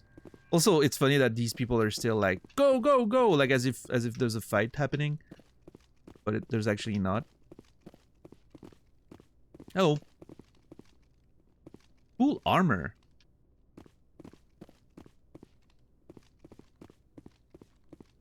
Oh, this one's ready to go. This one's ready to go. Oh, they have a Krogan guy. Huh.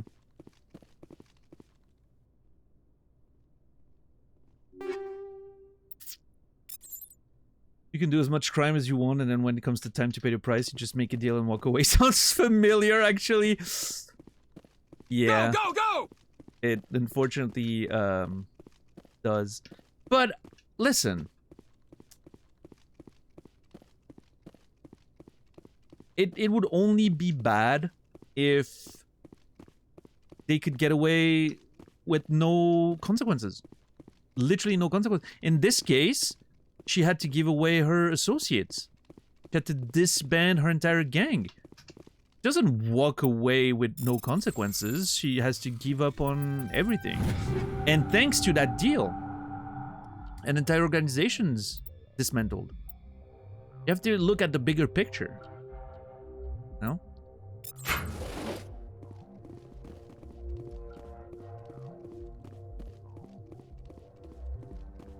She'll pardon them after she's elected president. Yeah, she's gonna be elected on the council. Councillor Elena Blake. Can't wait to see that in Mass Effect 2. Councillor Helena Blake pardoning the whole criminal syndicate. What do you mean decryption too low? Fuck! God damn it. Alright.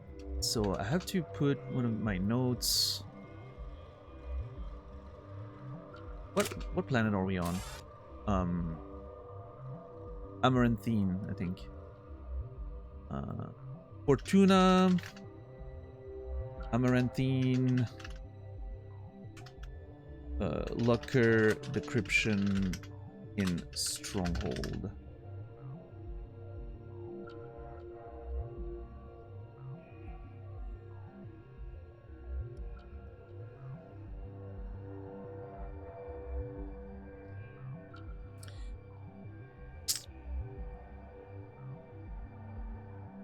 I cannot believe... Oh, well, I guess decryption's still pretty low. That makes sense.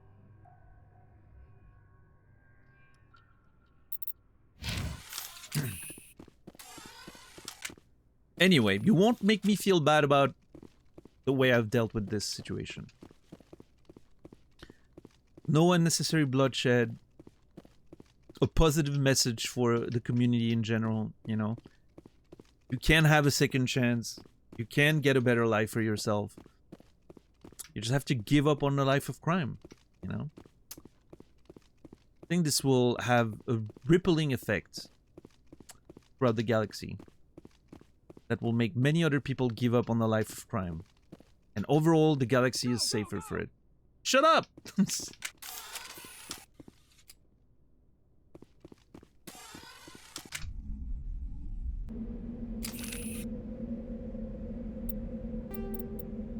Alright, what does it say? You eliminated 2 rival crime lords and convinced Helena Blake to disband the gang altogether.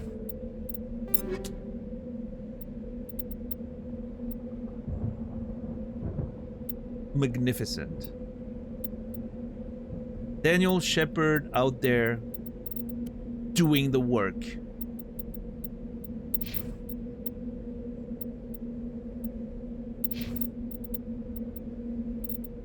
Admirable.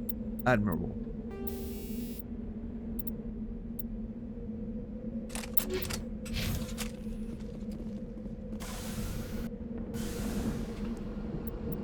All right. On to the next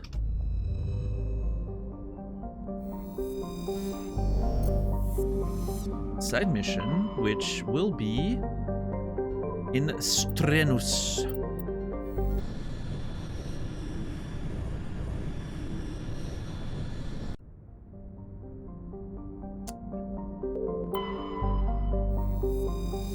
Thezalgon. A standard hydrogen-helium gas giant, Thezalgon's atmosphere is tinted blue by trace quantities of methane.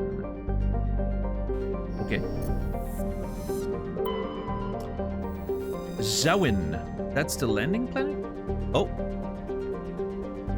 Interesting, because it's the setup of a landing planet, but we can't actually land on it.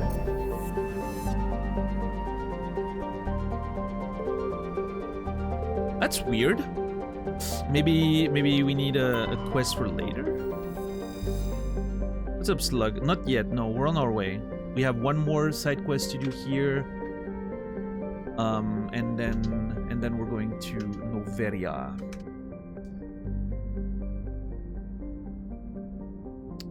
Zawin has a thin atmosphere of carbon dioxide and ethane. The surface is frozen, mainly composed of cobalt with deposits of copper. Planet-side conditions are hazardous, with constant ice storms racking the surface. Trellin is a lifeless rock with a trace atmosphere of xenon and krypton. Its surface contains large amounts of iron and magnesium silicates. Due to heavy cratered terrain, starships are discouraged from landing. A Salarian religious cult claims that a certain pattern of overlapping craters on the southern atmosphere resembles their goddess. That's pretty cool. I like it.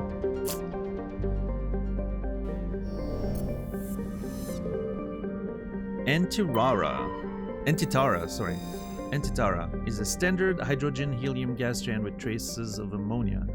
Hydrocarbons in the atmosphere lend it a distinct brown tint. And we found a large concentration of helium-3, which I think is a gas, meaning we're even further in the gas thing. Wait, I can't land. Shrouded by a thick atmosphere of complex hydrocarbons, Yunthorl has never been fully mapped. The surface is hot and completely covered by a global ocean of liquid hydrocarbons. There are indications of primitive organic life developing deep within the global ocean. Yunthorl. Traces of life developing. Interesting. Could be maybe in the future will be a civilization that joins the council. Who knows? In a million years or so. Medallion recovered. Your scan uncovered an ancient deep space probe slowly orbiting Yunthorl. Tally brought it on board, dismantled it, and found a League of One medallion hidden in its payload. Okay, but I cannot land on Zawin. That's very upsetting.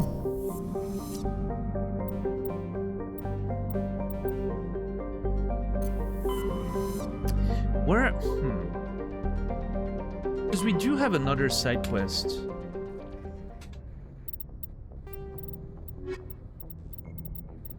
Privateers. Go to the Strenus system in the Horsehead Nebula cluster and search for signs of Gareth's brother and his ship.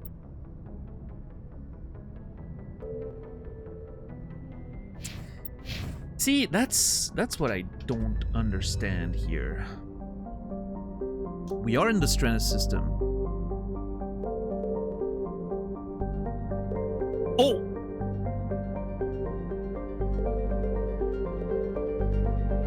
That's what I figured. When it said ship, I was like, maybe it's lost in orbit somewhere. And the fact that this is like a named planet with like a proper picture and everything makes you like, huh, why can I not land? And then you're like, oh, maybe I need to look into orbit.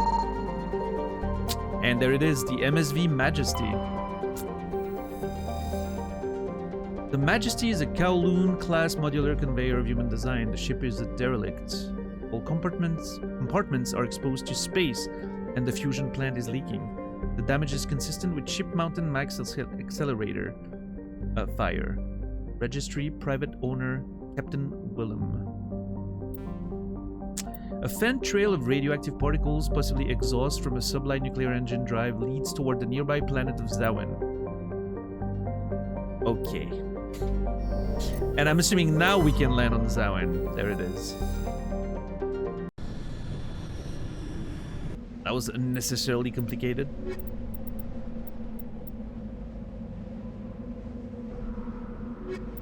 I'm gonna go with Tali and Kaiden, I think. Get a nice variety of people.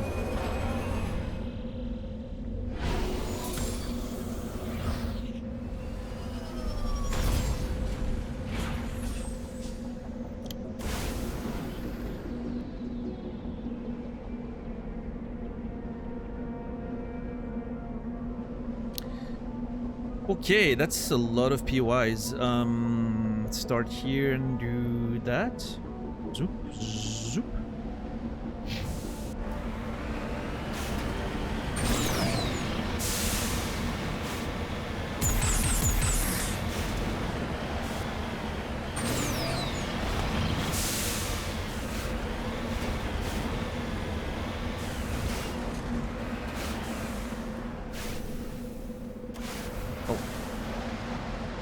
I hate that sprinting is the same button as action. Trying to sprint away and it's...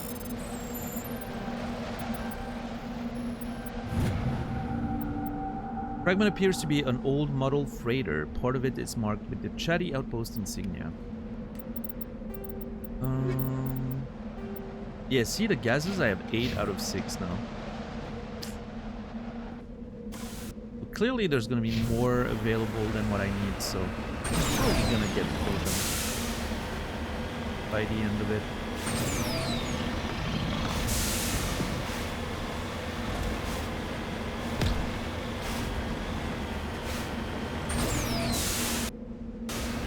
There's 2 markers on the map. That's weird.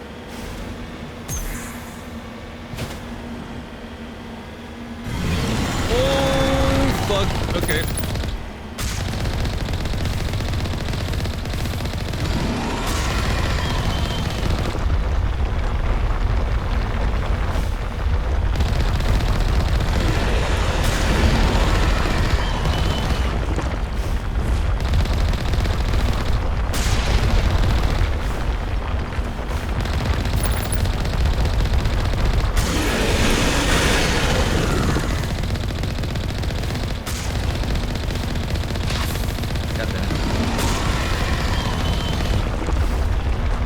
I hate fighting those things.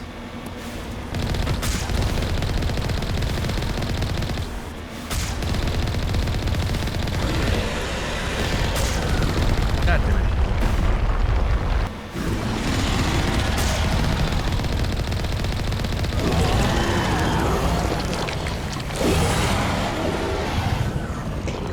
it. It does pay a lot though, like 33k for killing that. Pretty great.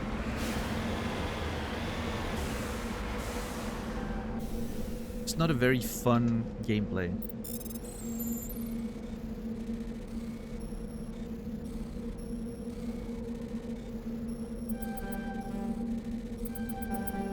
Come on.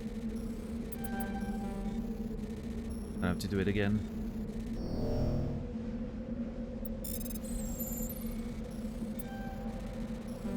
Why is this... Dude. Some of those decryptions are so easy and then all of a sudden you get one that's so hard when you actually have to engage with the system and not just click through. The difficulty curve on those puzzles is not great.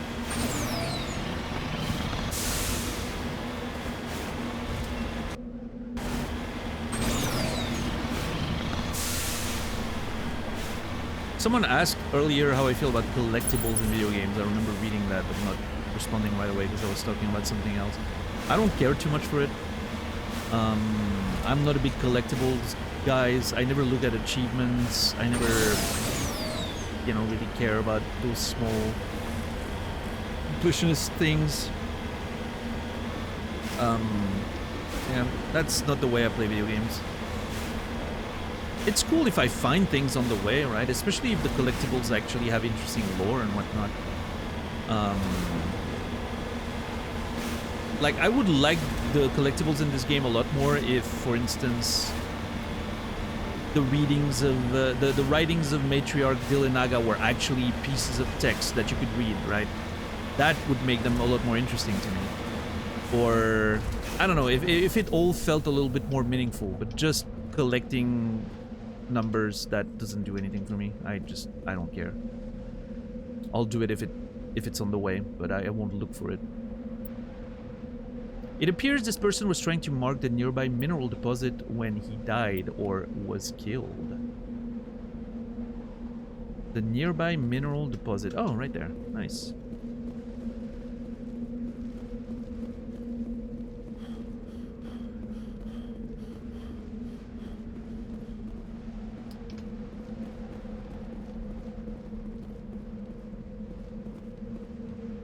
I'm not sure I understand what you're saying, RGZ.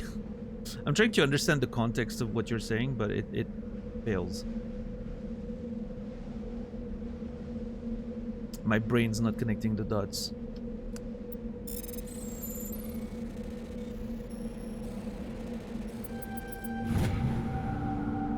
Iridium.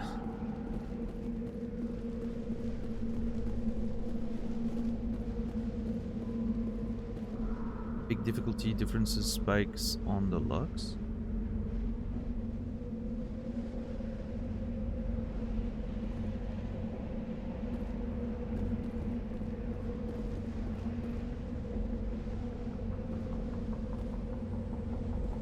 I'm still very confused. I'm sorry, RGZ. It's not you, it's me. My brain's just... yeah. I haven't slept too much today, unfortunately. So it's just my brain probably not getting what you're trying to say.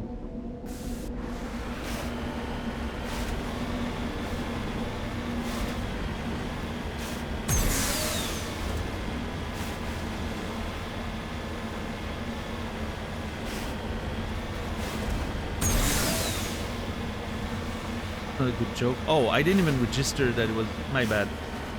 I didn't get that it was supposed to be a joke. I thought you were talking about, like, you know, something specific that was...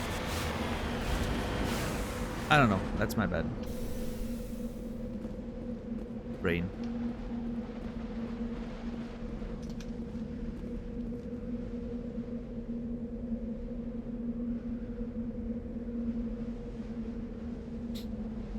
Some people use simple passwords, some people use 32-character randomized string. Oh, are you saying, like, there's no in-between, like, there's no middle ground? Either people use password as a password, or they have, you know...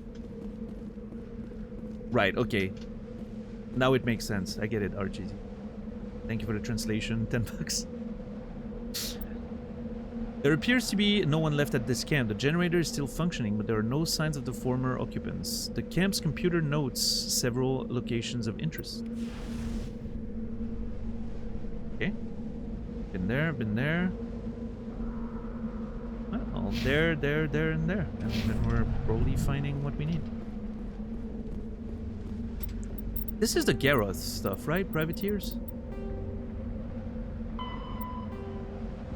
Yeah, search for Gareth Brothers ship. Go to Zawin Strenus system, locate the privateers responsible for destroying the ship. We're gonna bring them to justice. Maybe find Garros's brother. Maybe he's been made prisoner. Who knows?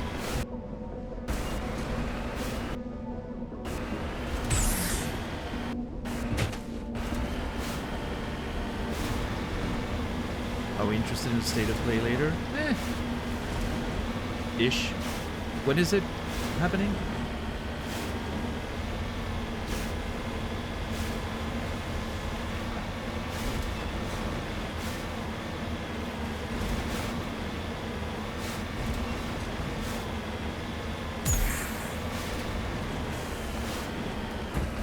I mean, I doubt anything's gonna come out of it that I'm interested in, really. But who knows? Successfully surveyed a large deposit of cobalt. 11 p.m., so like 1 hour and 15 minutes.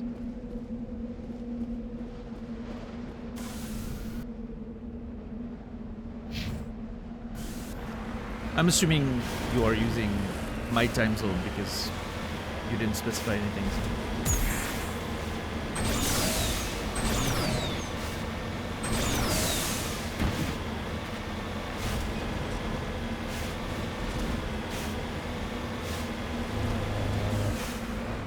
The beacon was a Geth trap.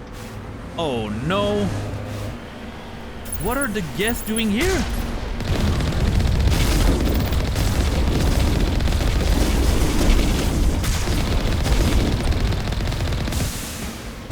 Get wrecked. That was so nice. A little over an hour, yeah.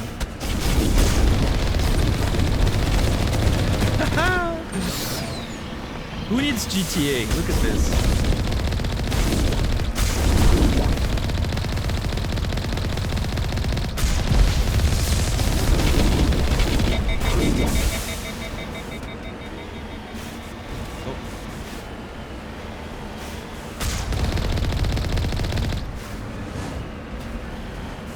Anyone else?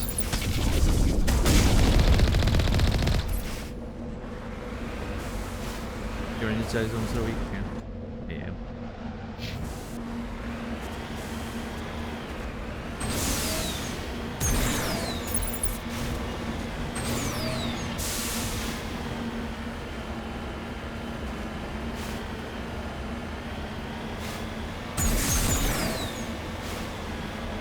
Choo choo choo.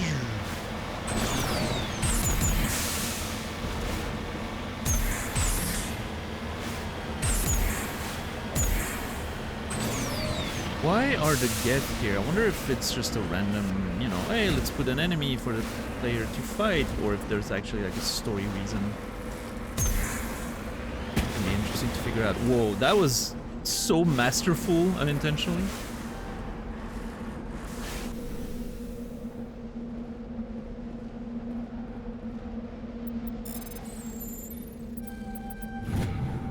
Palladium. Also, we leveled up.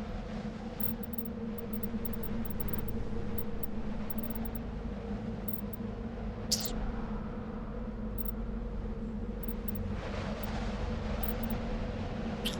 go Spectre. Maxed first aid. Kaidens are medic. Okay, noted. Please, Tally, put some point in decryption. Fuck! Oh well.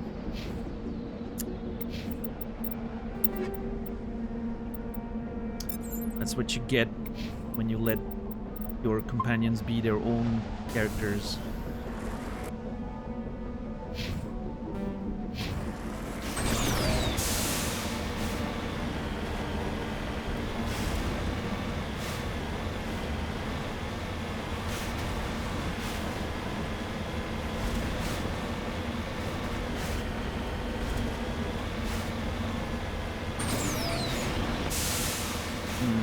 Major radar signatures.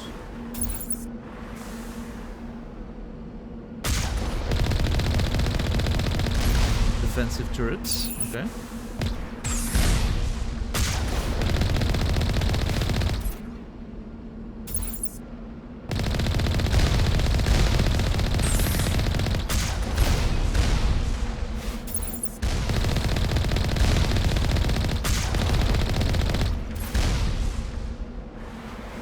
small fry.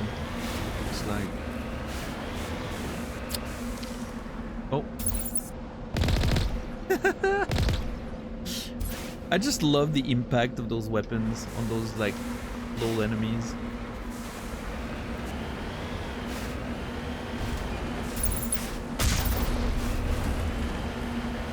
So great.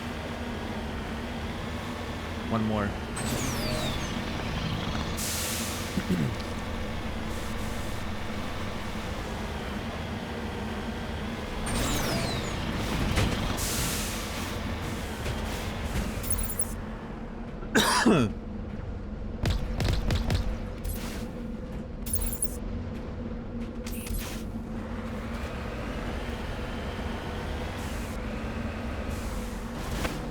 Oh, Jesus. The completely unnecessary physics in this game. So good.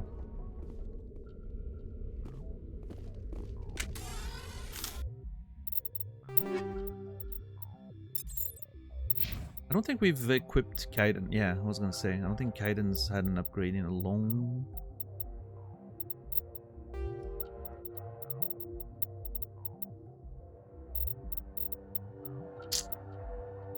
You can probably get a better Polaris.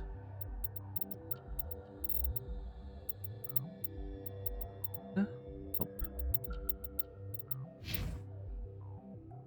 Fine.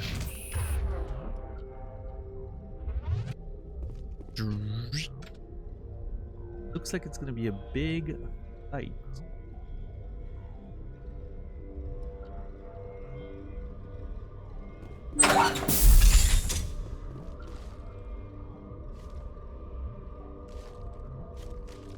We're going shotgun here, I think.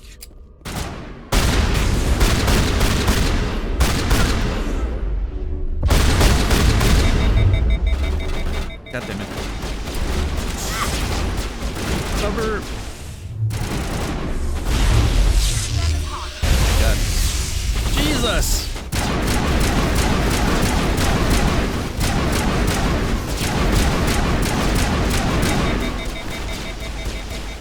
Yeah, the problem with my weapons is that they're not very good on heat.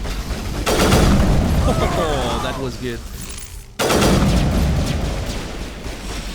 That sniper rifle kicks the shit. Like, it has so much power.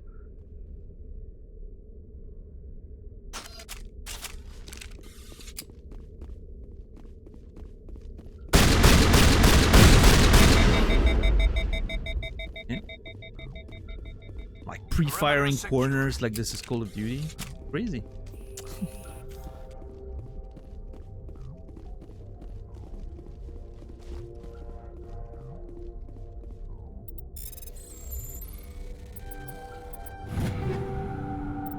Yeah, shotgun sounds and feels very heavy. I like it. I do like the Armageddon.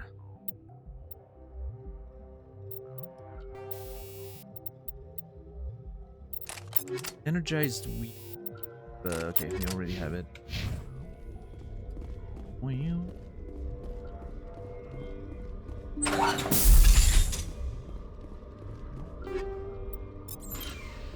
Okay. Nothing in any of those lockers? Well, that's a shame.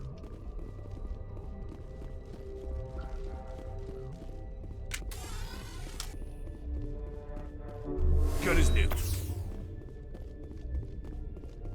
I actually pressed R as a sort of muscle memory because I wanted to make sure my shotgun, my assault rifle was reloaded. But since there's no reloads in this game, it just healed everyone. Nobody needed healing, so... Ooh, a new assault rifle, Crossfire. Kovalyov, that's also new, I think.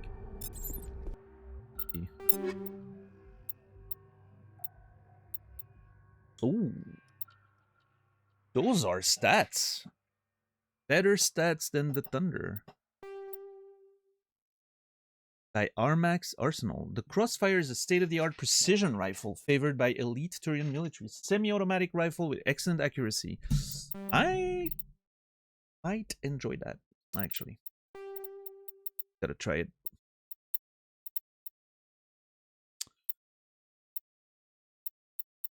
Oh, and the other one was also, yeah, the Kovalyov.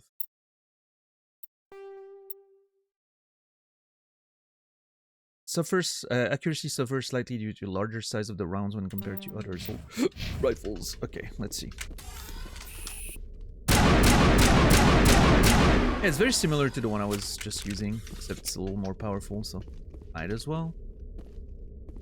Power junction.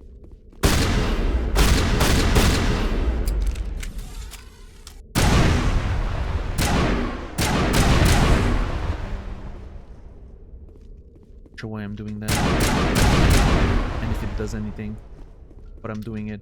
Negative contacts, Commander. Thank you, Tali. Oh.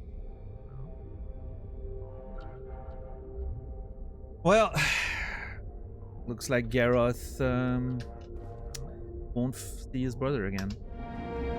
You have discovered the corpse of Captain Willem of the MSV Majesty. Stiff fingers are wrapped tightly around a small datapad. We'll bring the datapad back to Garroth. Yep. Rip.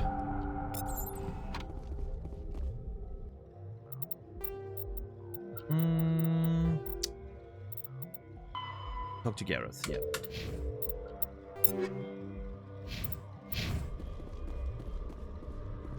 Hey, we can't save everyone.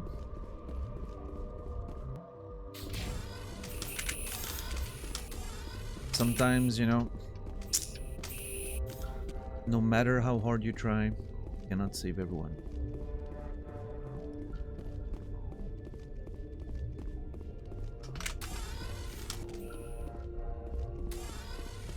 Especially the ones you murder. I did not murder a single person. Real, not one.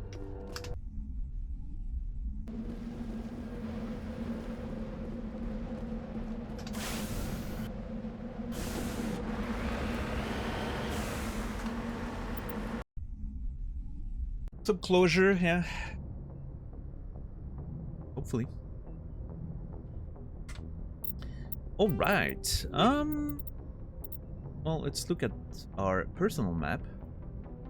This is done.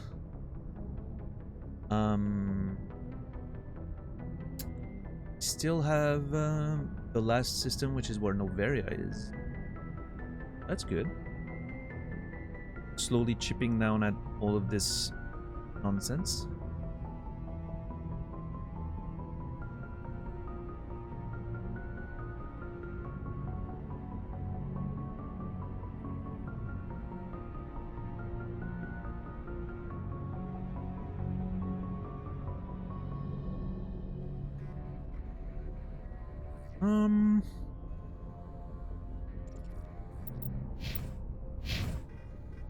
Yeah, I guess to Noveria.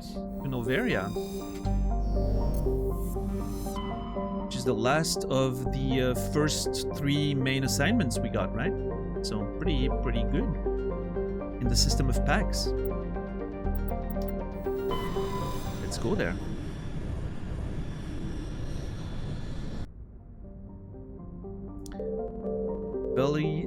Velis, Morana, Svarog, and Noveria. Okay. Velis has a thin atmosphere of xenon and krypton. Most other materials have frozen and fallen as snow. Its surface is composed of potassium with deposits of magnesium. On investigating the primitive anaerobic life of Velis, Binary Helix surveyed teams discovered a cunningly hidden anchorage of the ancient Krogan warlord Moro. Many records and artifacts of the Krogan rebellions were recovered and sold at auction. The empty base is now abandoned. That's really nice. I love the lore in this game. Always so good. Scans of the planet Velis revealed a small abandoned vessel. Your salvage team brought the ship on board and dismantled it, whereupon they discovered one of Matriarch Delinaga's writing. Okay. Morana. Morana is an icy planetoid smaller than Earth's moon. Many planetary geologists suspect it was once an Oort cloud ice dwarf, which migrated inwards after an encounter with some other body. While the crust is frozen water ice, deeper layers are mostly silicates, with pockets of magnesium and aluminum. Morana is tightly locked to packs. The same side always faces the sun. Wait, was there anything to survey here? No. And Svarog. Svarog is a small but typical hydrogen and helium gas giant whose orbit lies quite close to the star. It is unusual for a star with a close orbiting gas giant to have a habitable world. Svarog is Pax's only gas giant, but its temperature, powerful winds, and high orbital velocity make it a poor candidate for helium-3 mining. While Noveria enjoys a plentiful deuterium for its fusion plants, it imports all of its helium-3 from out system. Okay. And finally, Noveria. Oh, that looks cool.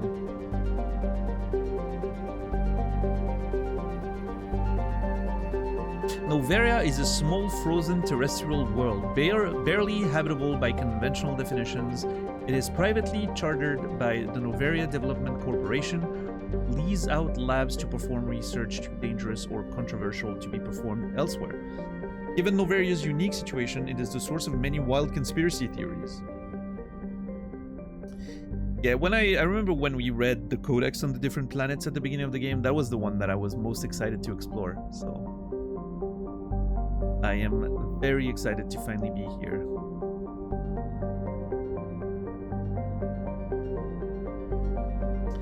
Research too dangerous and controversial to be performed elsewhere, huh? Colony founded in 2163, population of 361,400 people. Port Hanshan is the capital.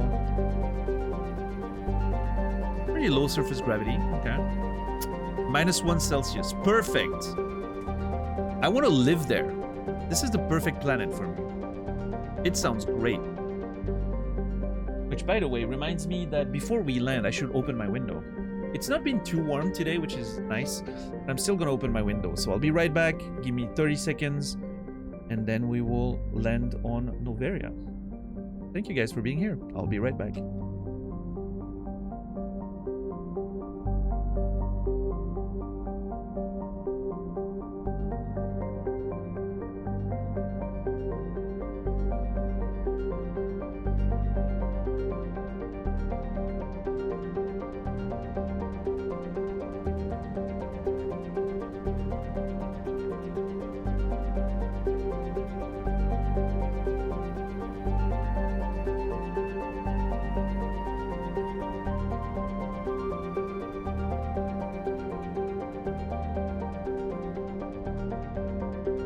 Alright, thank you for your patience.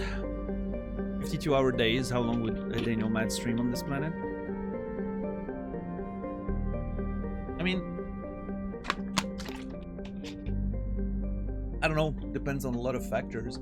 52 hours days is a little too long for me. My ideal day length would be 30 hours.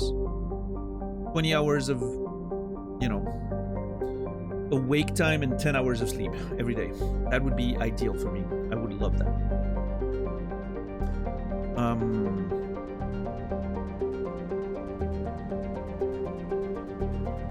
Yeah, 52 hours, I don't know how I would deal with that.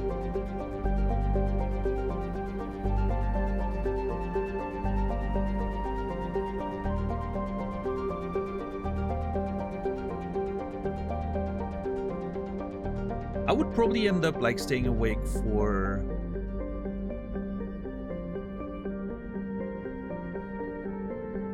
$18 hours, sleep 8, 18 hours awake, sleep 8, something like that. That probably would end up being like I would sleep twice a day, right? 18 hours awake, sleep 8, 18 hours awake, sleep 8.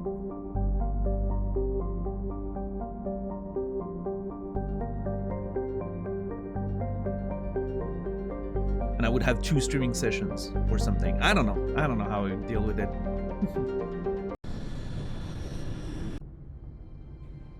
Ooh. Approach control, this is the SSV Normandy, requesting a vector and a berth.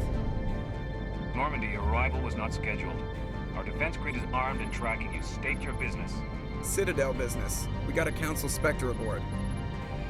Landing access granted. Normandy. Ha! Be advised, we will be confirming identification on arrival. If confirmation cannot be established, your vessel will be impounded. What a fun bunch. I think I'll take my next leave here. That was nice. I love these little moments of, you know, giving a Yes, flavor Commander? to the world we're about to explore. Carry on, Presley. Yes, sir. Yeah, I don't think we have any conversation. Or just about to do a main mission. So let's see. Oh no, I have to get out manually. Thought about that.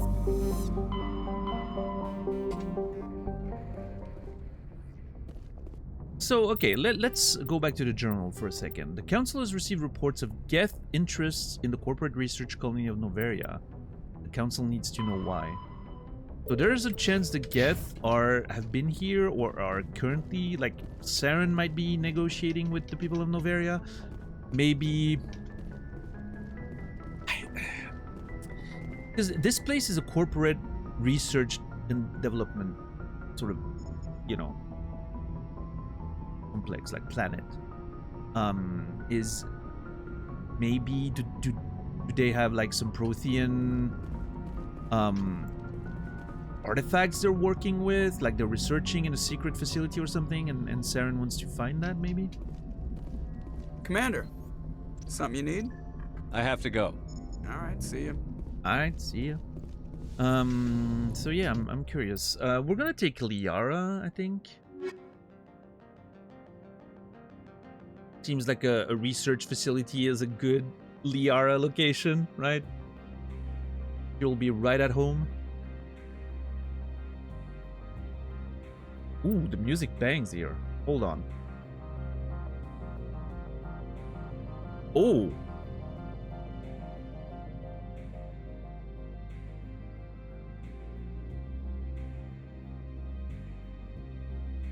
The little bass behind is kind of cool.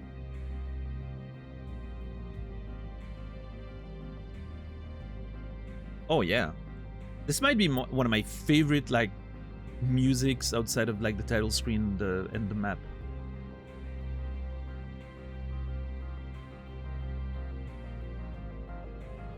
There's a nice groove and melody to this. I like it. I mean, I always want to bring Tali because she's she's our tech, you know. She does all the decrypting and all that. So this might be an outing for the girls today. Get the girls out, Liara and Tali.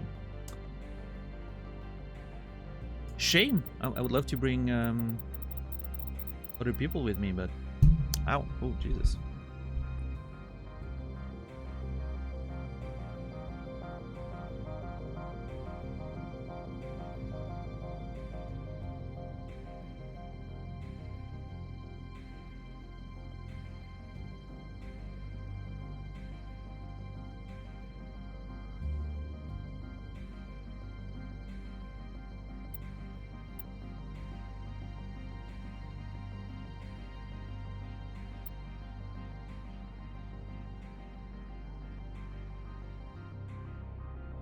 Yeah, I think I'll go with that.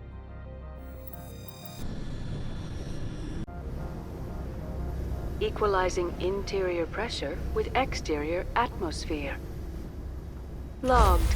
The commanding officer is ashore. Exo Presley has the deck. All yours, Presley.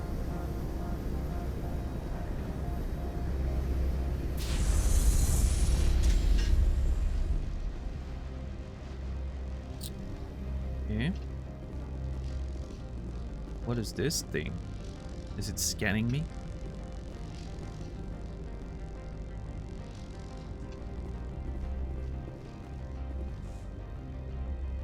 Customs. Oh shit. Okay. Noveria, Port Hansen, Stocking Bay. Okay, so this is very much seems like a what would I call that? It's very much a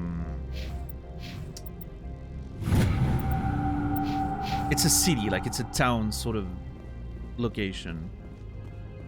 not a quote-unquote dungeon, what it feels like. I think we can remove our helmet. Oh yeah, we have a fucking welcoming committee. Hold on. Meiko, Matsuo, Keira Sterling, and unnamed Turian guard.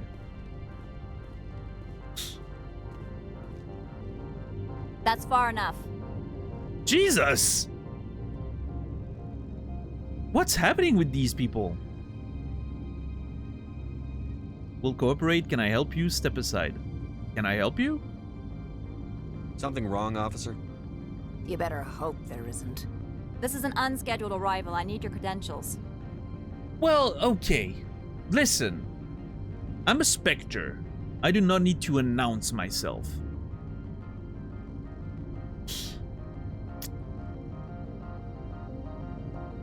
Who are you? You first. We're the law here. Show some respect. Okay, alright. I'm Captain Maiko Matsuo, Ilanis Risk Control Services. And I'm Commander Shepard with the Council. Outrank you! That's such a great line. Oh, it's so tempting.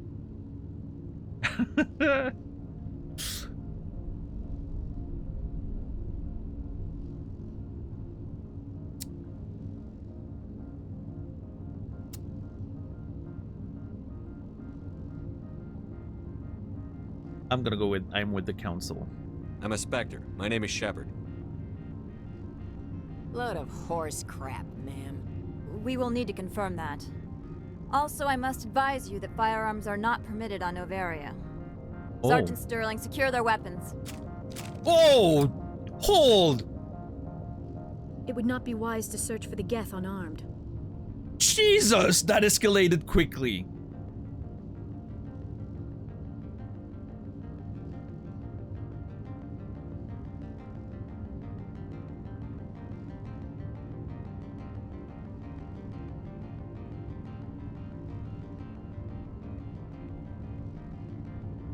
Easy, people. Everyone chill. Jesus. Let's not start a fight. I'll be behind you. That armor's in good condition? Captain Matsuo, stand down. We confirmed their identity. Spectres are authorized to carry weapons here, Captain. You may proceed, Spectre. I hope the rest of your visit will be less confrontational. What? Parasini-san will meet you upstairs. Behave yourself. Parasini-san? What the... Are we on a Wii planet? What's going on?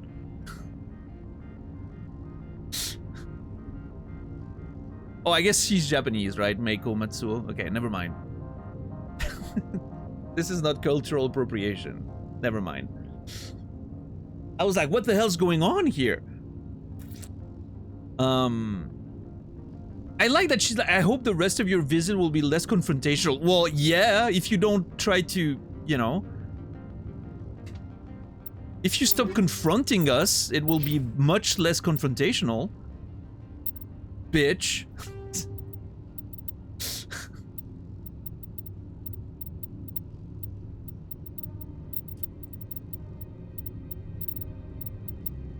Jesus Christ, what a welcome.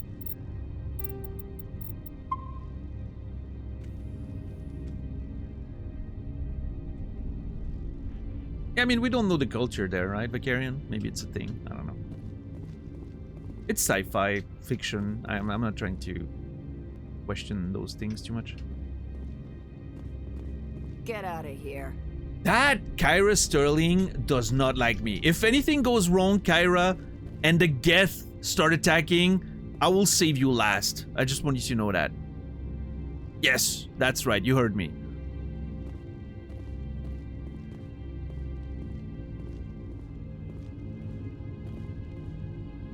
I'm sure Parasini-san will answer any questions you have. I'm looking forward to meeting them. Those little turrets things are pretty cool, though. Little floating turrets. Oh shit, this place actually looks nice. Look at that. Okay, this is cool. This looks pretty unique. Doesn't really look like any place we've been before.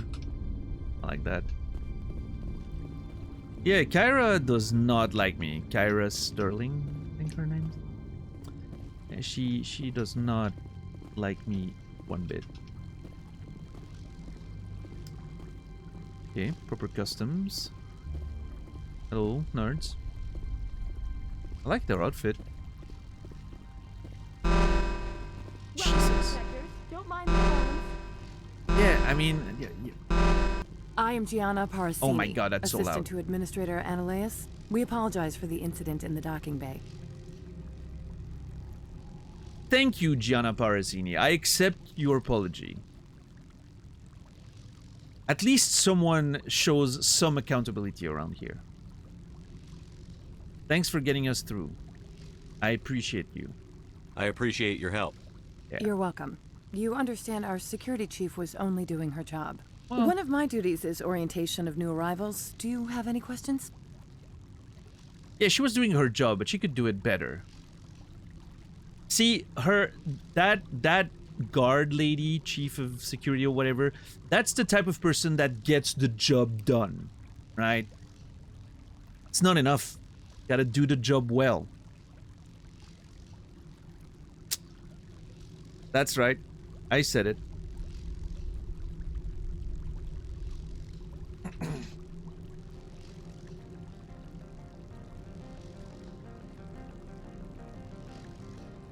Why so many guards? I heard there were Geth here. Why so many guards? Pretty heavy security for such a small port. The executive board does everything in its power to protect the privacy of our client corporations. God, the music is so good here, though. This might be my favorite place in the game so far. Ice Planet, underground research labs, like mysterious corpo, you know, like conspiracies and all that. Bit dystopian on the security front and all that. Reminds me of like Half-Life 2's CD a little bit. And the music is amazing. Like this might be my favorite place in the game so far. Very happy I saved that one for last among the first three quests we got. Yeah, there's a bit of a CD17 vibe with the you know, when you get off the train, there's all these security things. And man, Half-Life 2 was such a good game. Holy fuck, dude. What an incredibly good game for the time it released. Ahead of its time.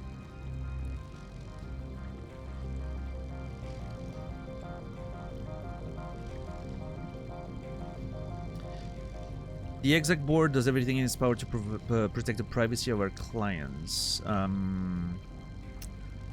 I'm not here for them. I may have to step on some toes. Sounds suspicious.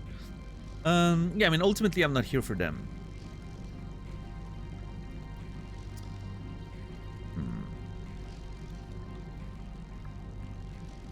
I'm not here to dig out any corporate secrets. That's gratifying to hear. But if we have to, we will. We just won't say it out loud. I heard there were Geth here. Has anyone unusual passed through here recently? Unusual? And a sorry matriarch passed through a few days ago. Lady Benezia. Benezia. She is here? Oh, shit.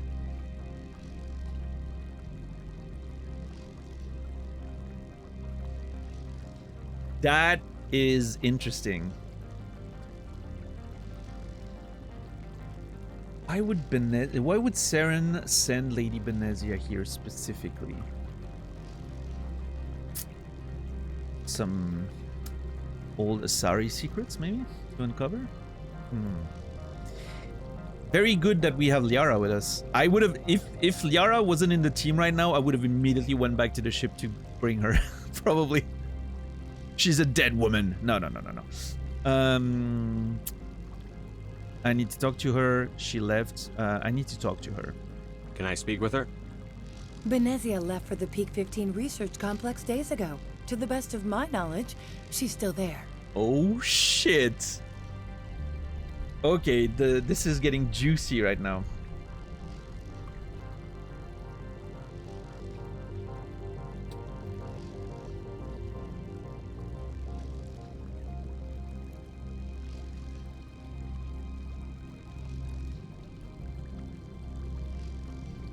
This is getting juicy, juicy.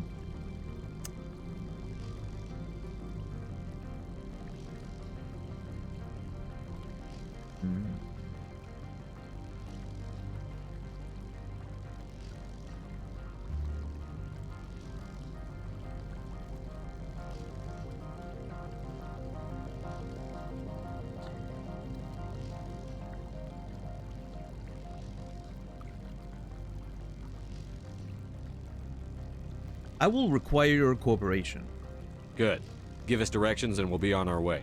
You'll need to ask Administrator Analeas for clearance to leave this port. Oh, God.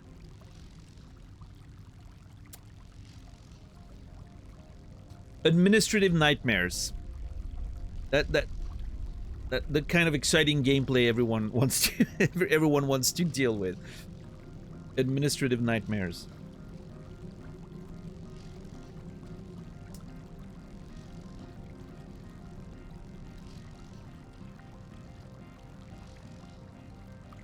Just like everyone's favorite Star Wars storyline was the Trade Federation struggled for embargo lifting.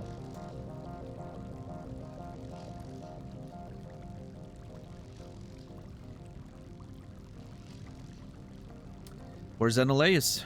Where can I find the administrator? His office is on the main level, left at the top of the elevator. Thanks. Understood. Can we go in now? Of course. If you need any help, you can ask me at the administrator's office. She is here. I can't believe it. I imagine you want to talk to me, Shepard. About my mother. I have a feeling the administrator is going to be an asshole. I don't know. It's not going to be that easy. It never is.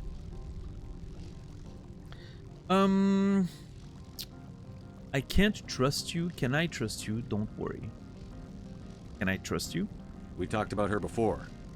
But things change when you're up against something.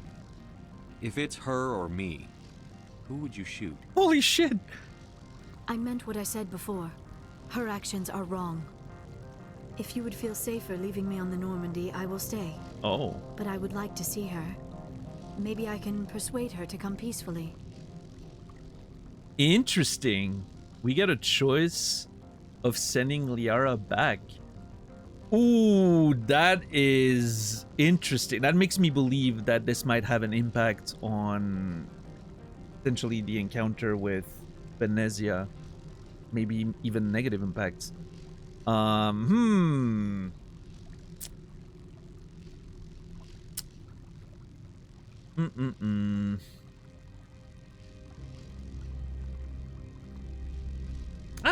I think I'm gonna trust Liara, right? Maybe I can persuade her to come peacefully.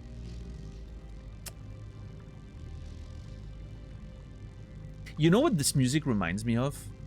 Some of the early Tekken soundtracks. It reminds me of some of the tracks on the Tekken 2 soundtrack. Like the mirror stage music. Kind of reminds me of that a little bit.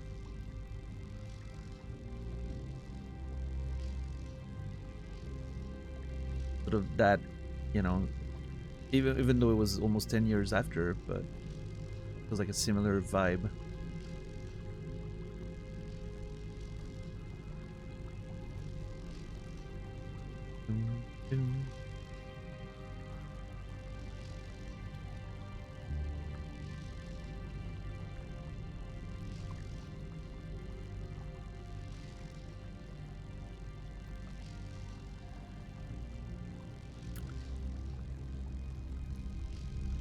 Obviously, I'm going to bring her, I think.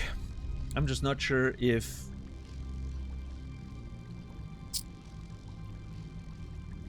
I want to go with come with us, like an affirmative come with us, or maybe emphasize the idea of persuading her to come peacefully.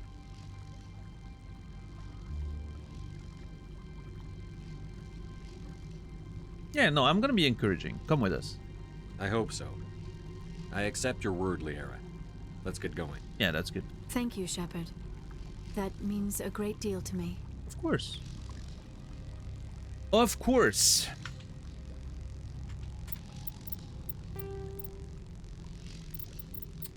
Okay, we have a couple of Noveria.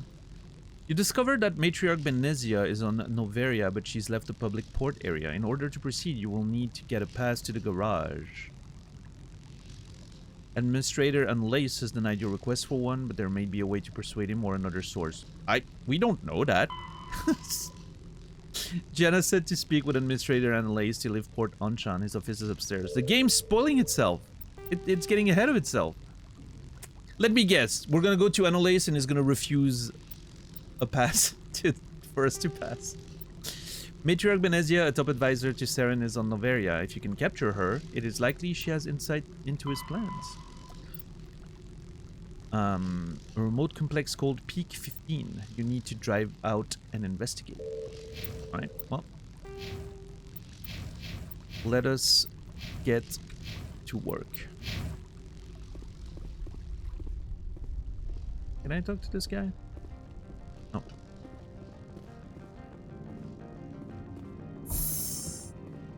Oh, an elevator. Nice. The sooner we are off this frozen world, the better. Whoa. I do not like this place.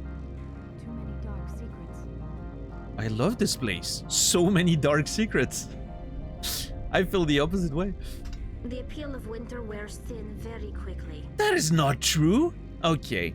I thought Talia and I were on the same page. We're not. The appeal of winter never wears thin. I'm wearing an environmental suit, and I'm still freezing. Yeah, that sounds awesome. The appeal of winter wears thin very quickly. Welcome to Port Hanshan, the galaxy's most respected site for independent scientific research and development. For your own safety and to protect the privacy of others, you are required to obey any directions given by our security personnel.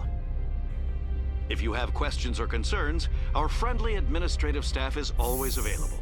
Thank you, and enjoy your stay. Yeah, corporate nonsense. Oh god, okay. This place is much bigger than I expected. And there's more, okay. There's more locations. Hotel, synthetic inside. Okay, this is like Citadel 2. Frozen Boogaloo. The managers warned us about you. What the fuck? Me? I can't believe the paranoids that work here. There's no accident on Peak 15. I don't understand these rumors about synthetic insights. If the office is closed, it must be for a good reason. Hold on, we're getting a lot of juice from that person. I don't care what happened on Peak 15. We've all signed non-disclosure agreements. I can't talk to you. It could cost me my job. I mean, you've already said too much, I think. We've got a side quest for it. Contact has been lost with Peak 15, the remote facility where Matriarch Benezia went. Port Hanshan is full of rumors about Peak 15, but few facts. Interesting. I wonder what's going on over there.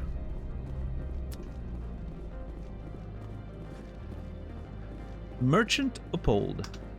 This one offers greetings. You are the Spectre that visits Port Hanshan. That's me. You heard already? News travels fast here. Indeed, esteemed Spectre. Your arrival was not greeted with any joy by the companies here. Yeah, no wonder. This one has a burden that you could ease. If an arrangement could be made, it would compensate you. Oh? This one has procured a special item for a customer. The item is not permitted within the station, but you could bring it through customs. Yeah, you're asking me to do smuggling? I don't know about that.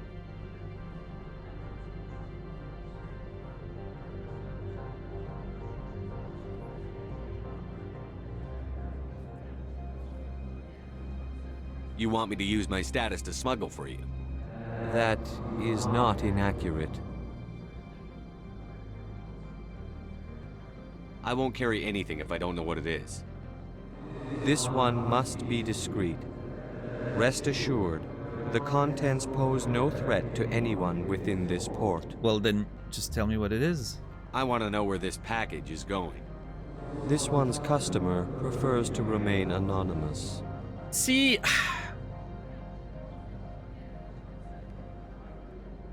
tell me or I won't help. See it my way.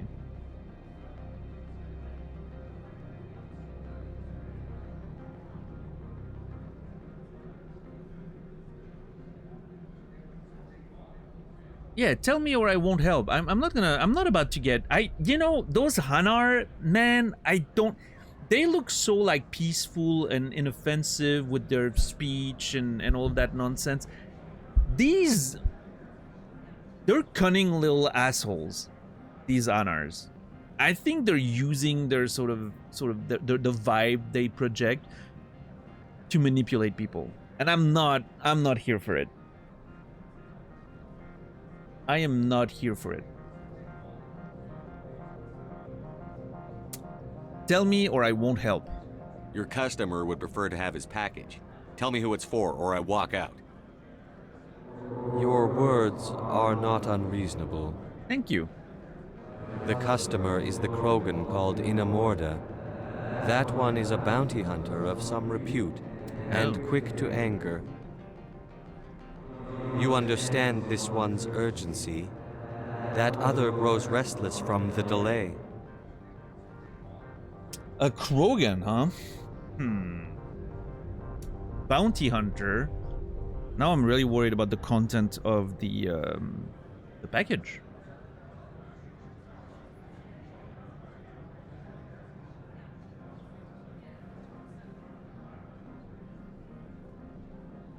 You know what? Okay, here's my reasoning. I think us getting involved with the people of the port might help us not only get information about what's going on here, get a better understanding of what's going on here, and maybe also find some helpers that can eventually, you know, allow us to do our job better. So I think that's going to be my reason for doing it.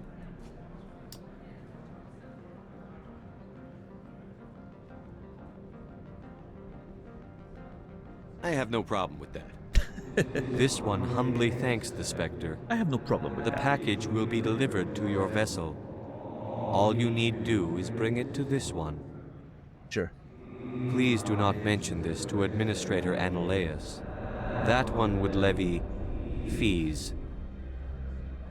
Is there anything else this one might help you with? See, now that I've accepted that, what if Analaeus is like, hey, I'll help you if you help me? And I'm like, well, I can tell you that there's some smuggling happening in your port. If I give you information, maybe you'll let us pass? And bam. Suddenly, can I buy something now? Is there anything in particular the Spectre is looking for? You know, good use of our connections.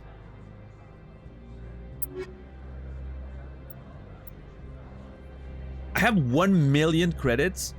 Holy fuck. I remember when I thought, you know, like something that cost like 10k was expensive. It's been a long time. I am rich as fuck, boy.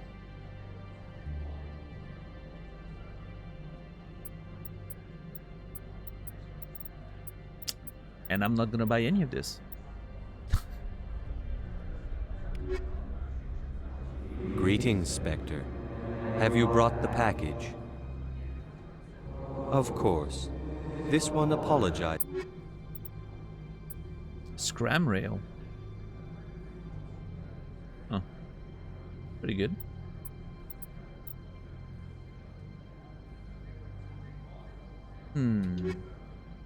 Greetings, Spectre. Of course.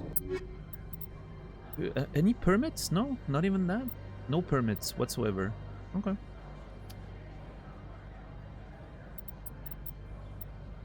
Oh, there it is. A license. Rosenkopf Materials. I think I like their shit, so pretty happy with that.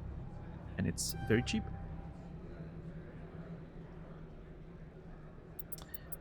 Take the Megigel upgrade. And I will do it. That will do it.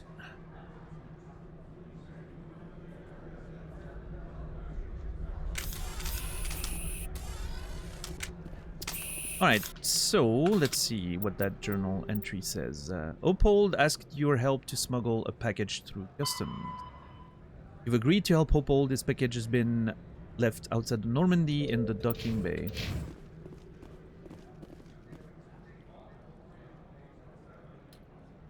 Well, I mean, we're right there. We could go back, but I would like to speak to the administrator first. If there's a chance for me to maybe sell Opold out for a passage, maybe I will. I don't know. I'm not sure. I need to weigh my options yet.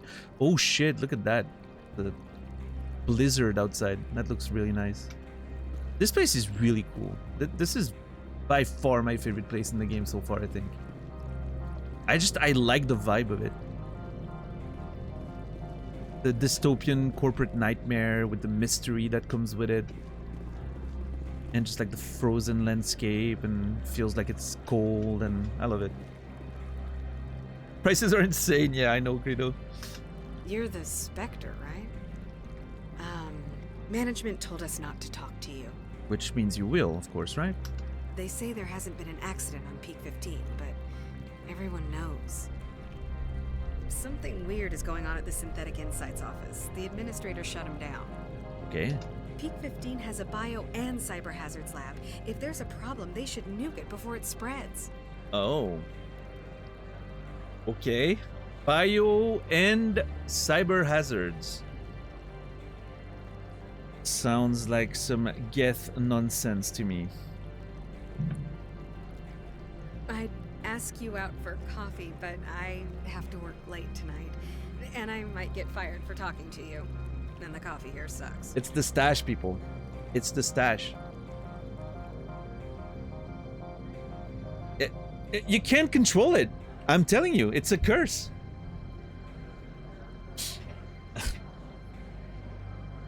Immediately 20 charisma kind of situation, you know? You're the Spectre, right? Management told us not to talk Yeah, to I'm you. basically James Bond in this universe, right? The managers warned us about you, Spectre.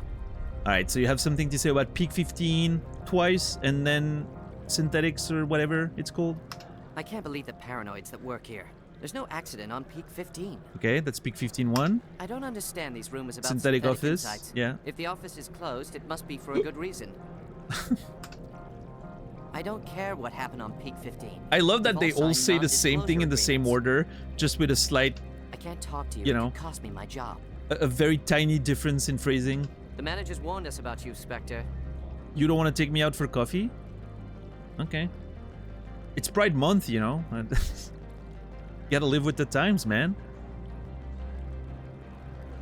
Happy Pride Month, everybody. They say there hasn't been an accident on Peak 15, but everyone knows. It is, right? I'm not wrong. I feel like it is. It is? Okay, cool.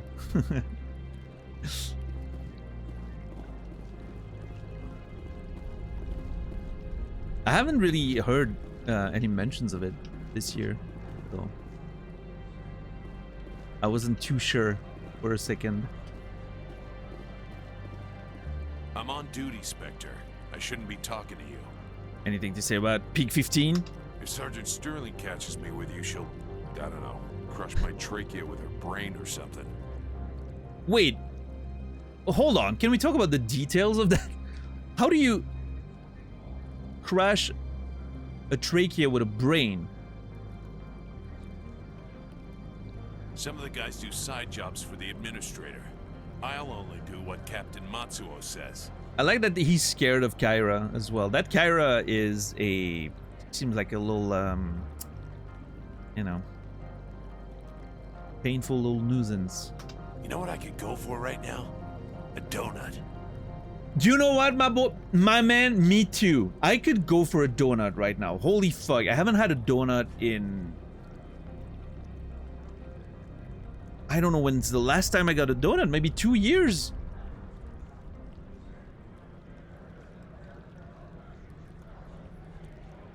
What's a Turian donut like?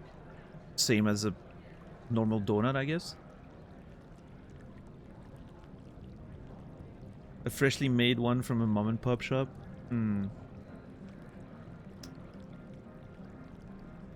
It reminds me of that story. I think it was it during the pandemic that this thing came out.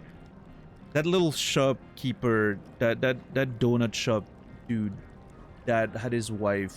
His wife had cancer, and the community wanted to give him money, and he was like, "I can't take money for free, but I will keep making donuts.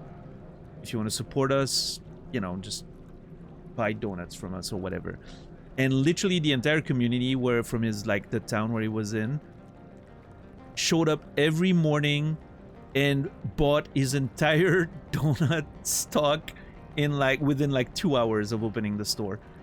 So he could close shop and take care of his wife and be taken care of financially and everything. I thought that was such a nice story. That was such a beautiful story, man.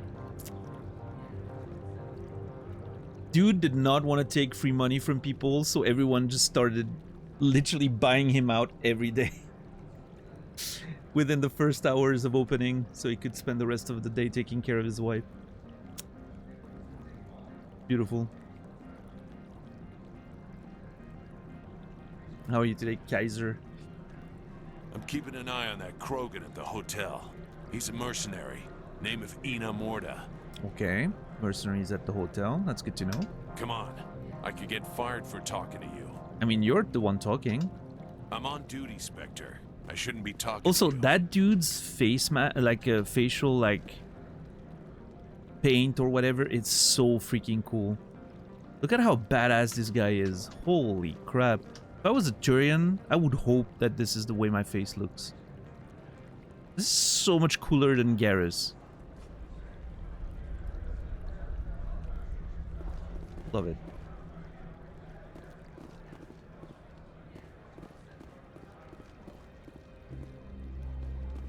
Dum, dum. Okay, so we need to go see the administrator, which I should probably do right away, right? Get to the point with the... I need to give him an opportunity to tell me, it can't help me, and then we can proceed, right? Before we explore more of this place. This place is huge. I did not expect that there would be entire full towns like that. Well, not towns, but you know what I mean. Places like the Citadel where you can just explore and talk to people. Really neat. Don't make us regret letting you keep those guns. Well, how will you make me regret that? We've got a secret weapon. Sergeant Sterling's a biotic, and not a real friendly one either. Oh. Well, okay, we might want to be careful with Kyra Sterling then. She's a biotic.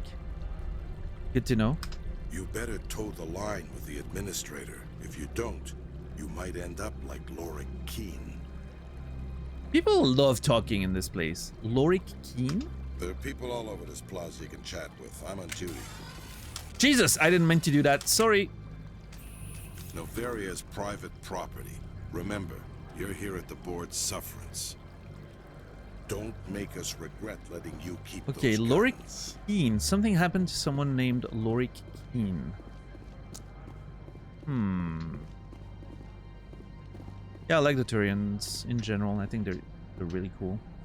Voices and all. Okay, I'm not gonna go there right now. We're first gonna talk to the administrator, Anoleus. Anoleus?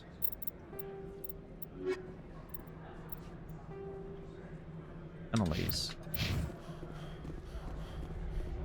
Anoleus.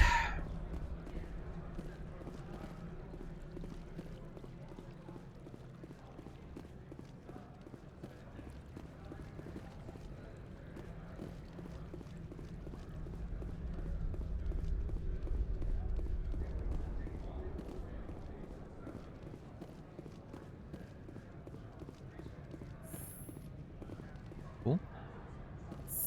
Damn, look at that.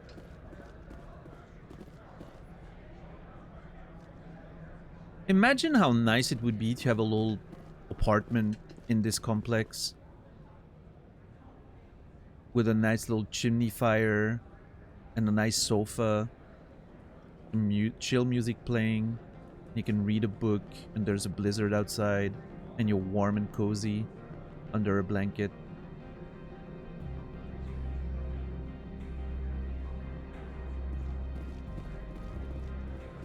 I don't know. This place is nice, outside of the dystopian corporate vibe.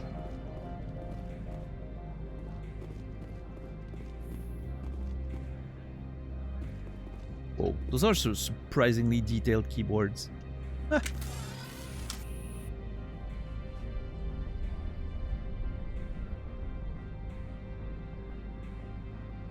What are those keys for? Are those macro keys?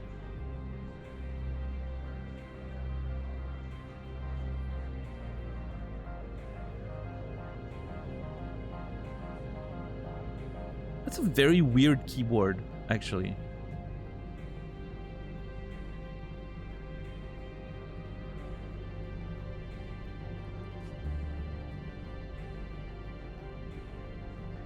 Yeah, look at the number of keys at the bottom. I don't know. Maybe it's made for a different species? Hey, Gianna. How did you get here? You were over... You know what? Never mind. How can I help you?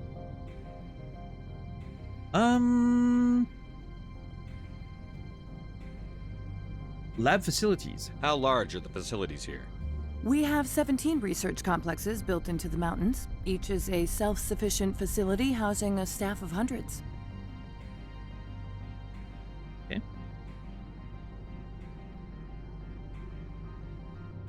"17 research complexes built into the mountain." Peak 15. I hear there was an accident on Peak 15. We're aware of the rumors. At the moment, contact with the facility is down due to weather. All employees should review their non-disclosure agreements and avoid irresponsible free talk.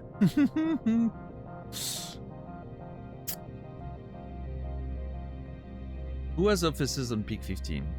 What corporations work on Peak 15? Binary Helix has leased the entire complex. Is it the first time we hear about Binary Helix, or I can't remember. I mean, I know that it was mentioned just earlier today, right? On Noveria. I'm not sure if we've heard of Binary Helix or that.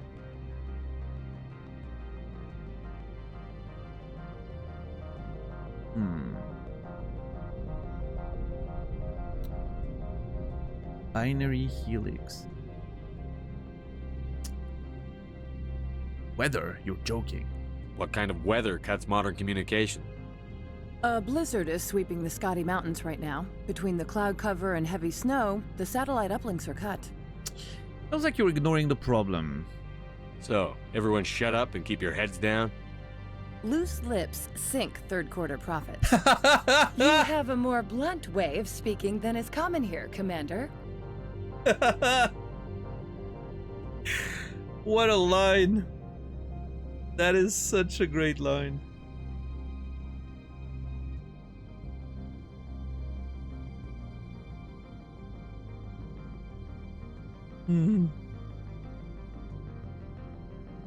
Tell me about the companies that work on Noveria. Over 250 high-tech firms rent our labs. Major shareholders include Elanus Risk Control Services, Binary Helix, and Synthetic Insights Limited. Tell me about Elanus Risk Control. I have some of their equipment. Your guards work for ERCS, don't they? The executive board gets a discount on facility security. Elanus also develops lethal and non-lethal weapons. Oh, I think maybe Binary Helix developed some of our amps or Omnitools. Binary Helix. They work in genetics? BH is a leader in genetics and biotechnology. They try to keep a low profile in the media. Much of their research is in biotic modifications. That angers many Luddite, organic baseline, and fundamentalist groups. Ooh, okay, so hold on. They're doing bio research, bioengineering and whatnot, biotic modification. That makes me believe that whatever's going on at Peak 15 has to do with powerful biotics. which might be the reason why matriarch Benezia went there, because she's, you know, she's an Asari matriarch, so she's extremely powerful with that kind of stuff typically. Is Saren trying to get an army of biotic? Or something to enhance his own potential biotic powers, or Benezia's? I don't know.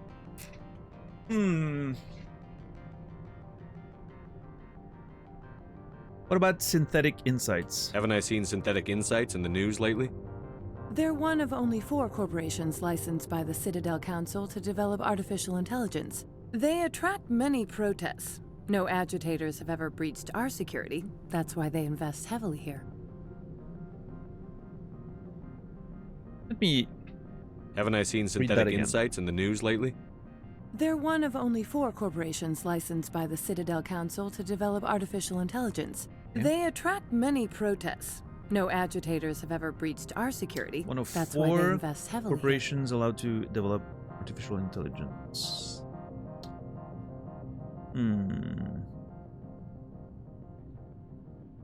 Okay. Well, I'm excited to learn more about all these. Where's Annalise? I'd like to speak to Annalise. One moment, please. Mr. Annalise? Yes, what? Commander Shepard is asking to see you, sir. Right, fine, come in. Oh, great. Yeah, it sounds like this guy is gonna be wonderful.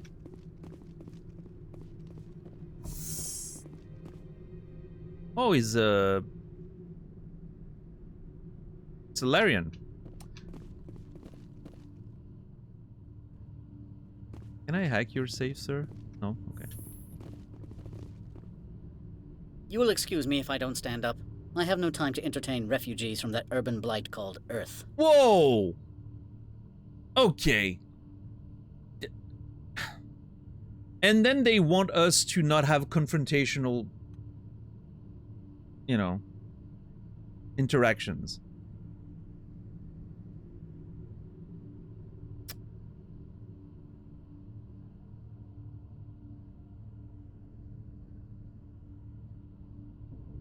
Watch your mouth. You've read my file. I see you looked up my service record. Only a fool enters negotiation without knowledge of the other party's tendencies. This greeting is a courtesy. I will only cooperate as required by the Executive Board. Businesses come here to avoid the second guessing of galactic law.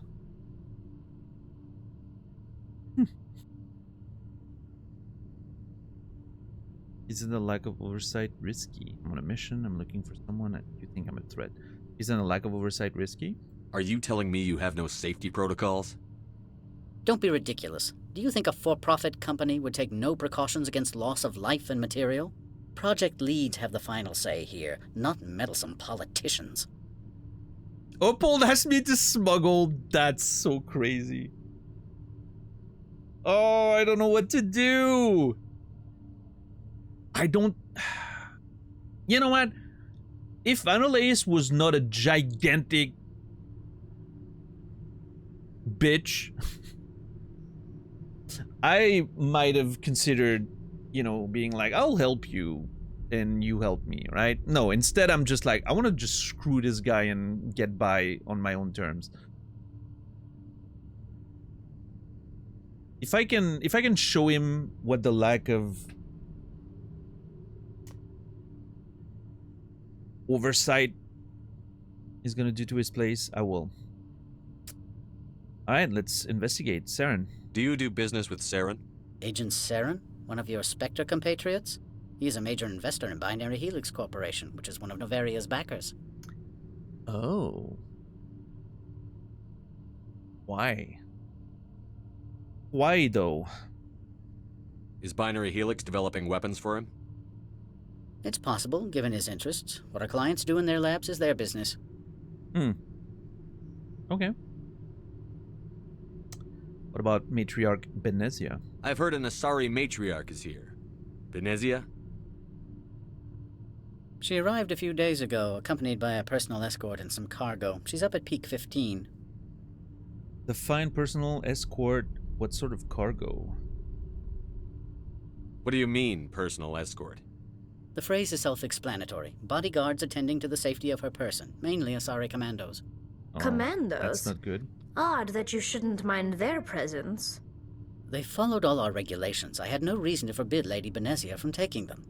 Okay, what sort of cargo? What can you tell me about her cargo?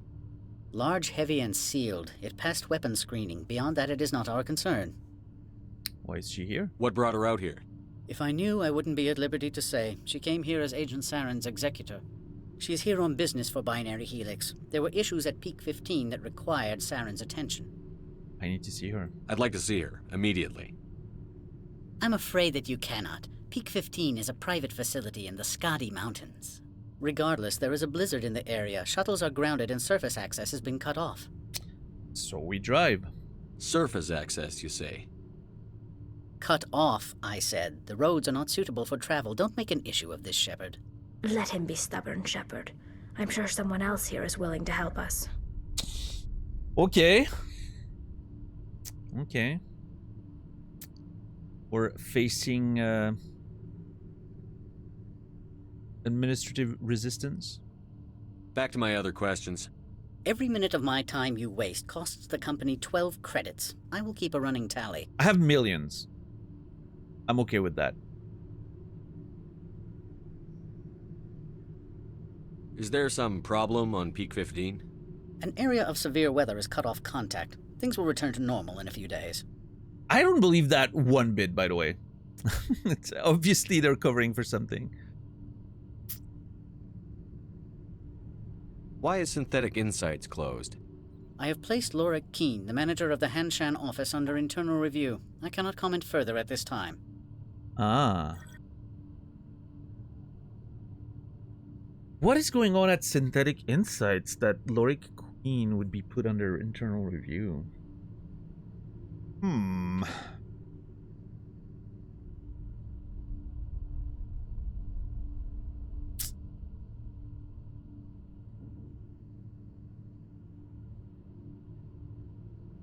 Yeah, I'm not gonna help him. I'm not gonna tell on Opal just because this guy's been an asshole. I am not looking to help him. In fact, I will take great pleasure in smuggling something under his nose. That will make me very happy. I have no more questions at this time. Good. I received a dozen urgent messages while you dithered about. Well, good luck taking it. It doesn't look like you're, you know, overcome with work here. So, in fact, I'm gonna waste your time a little more. I am in the middle of 9 things, all of them annoying. What do you want now? Just waste some of your time. I'm leaving.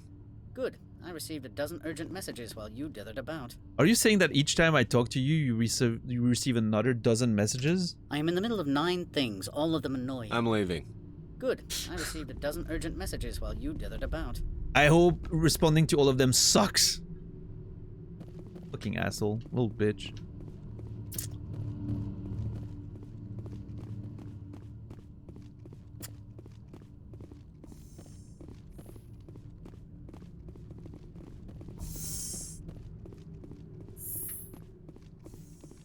Mr. Ananias isn't the only one with a pass to leave Hanshan.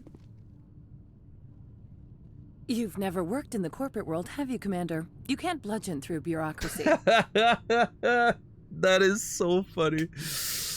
Oh, you underestimate me.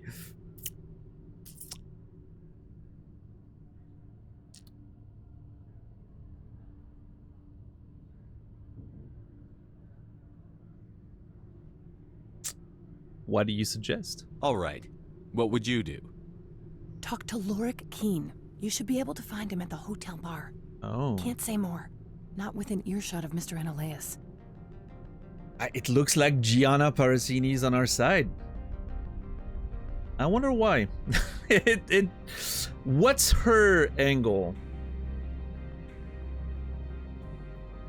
Why would she help us? Maybe she hates her boss? Just like a, you know. She's just happy to screw him over.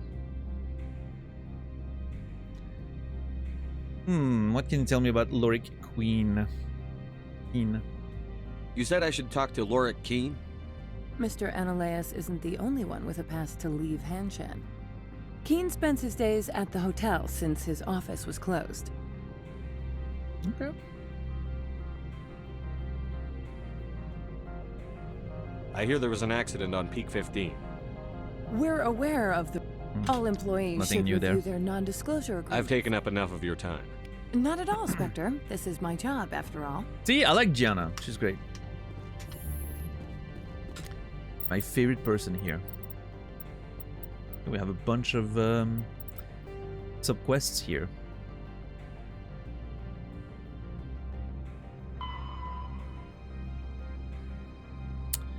Only analysts and important managers have them. So Lorik Keene most likely has one, which we could borrow it.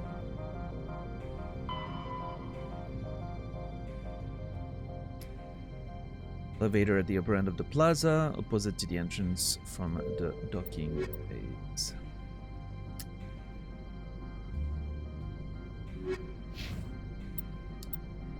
And then, whoops, I keep getting that thing out. It's very annoying. Okay, so that's the hotel, synthetic insights that we have to scout. I love this place, like I just like that there's a bunch of little side quests, and it feels very much like sort of a similar structure as the Citadel. You're just going around and there's a whole lot of stuff to do.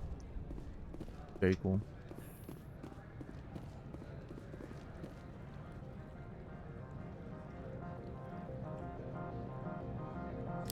Okay, so I think we should go back to the ship to grab the package we're supposed to smuggle. And then from there, start seeing what we can do.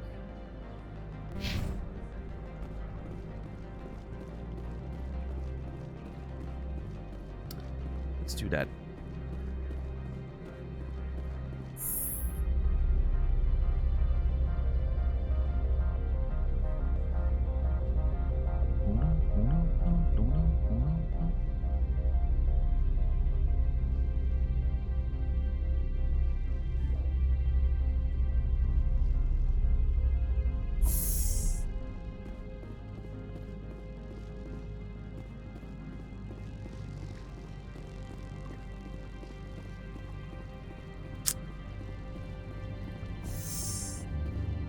Hello, Maiko Matsuo.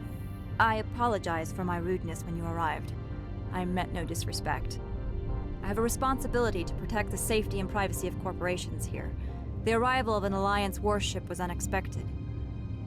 You know what? I understand. I can understand how that would make people here nervous. I hoped you might. Is there anything I can do for you today, Commander? Guarding the Normandy? Why are you still here? Are you guarding my ship? All of the companies have secrets. Some of them deal in things that are not quite legal. Having a Spectre here makes them nervous. Analeas-sama is buried under petitions to kick you off-world. Great! Glad! I'm happy that he is.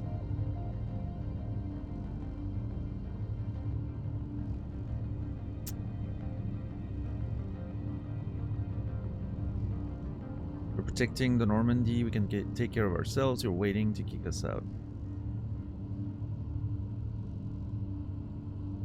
I mean, we can take care of ourselves.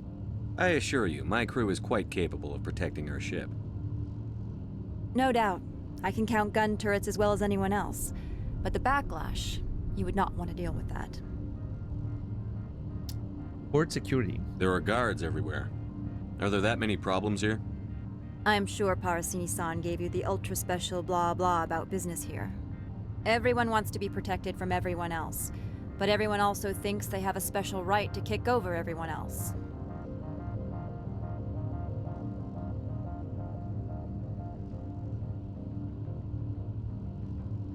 Have their own security? Don't they have their own security forces? Everything from hackers to mercenaries.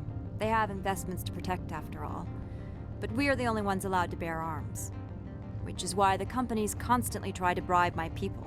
I have a clear policy against freelancing. Anyone who works on the side is fired. That's fair. Keep the corpse in line. Your job is preventing problems, not solving them. Most of my job is diplomacy. Two corps start yelling at each other, my people walk in, flash some ceramic, and they start talking civilly. If there is anything this job has taught me, it's how to be impartial. Yeah. Personal questions? Tell me about yourself. You first. I'm just a security guard. I heard that there were no human specters. How did you get that job? I'm a test case. Body count. Hold on, what? This conversation's taking a turn. We saved Eden Prime. I'd rather not discuss it. Political BS.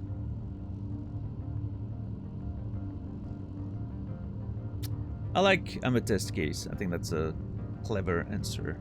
I'm a test case. The Council wants to see if humans are ready to rejoin them. There have been a few stories on the extranet about that. People debating whether or not the Alliance will be given another chance.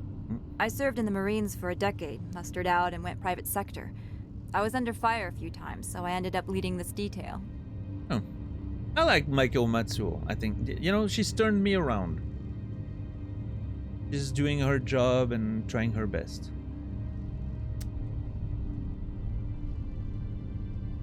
I'll be moving on. Very good, Commander. Please stay out of trouble.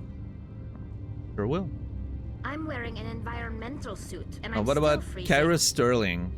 That should be an interesting conversation. I'll be keeping my eye on you. Are you hitting on me, Kara Sterling? You're not so tough.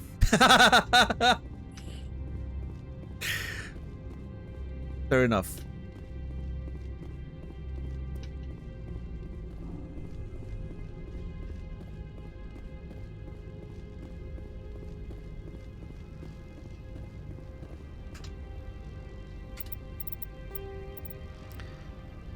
We got Opal's package.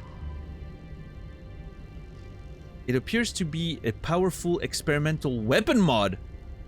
Bring it back to him at the store. He said it wasn't dangerous. That doesn't sound like something that's not dangerous. I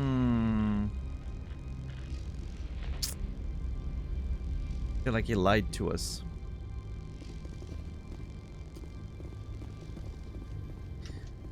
We're gonna be able... Hopefully, we're gonna get scanned at the entrance, right? Well, I mean, we already have weapons with us, so it should be fine. It's not gonna trigger anything bad. You better toe the line here. Oh, I will.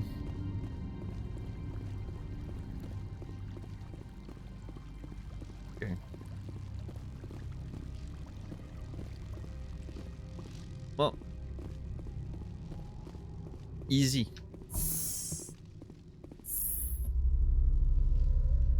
Look at us, smugglers.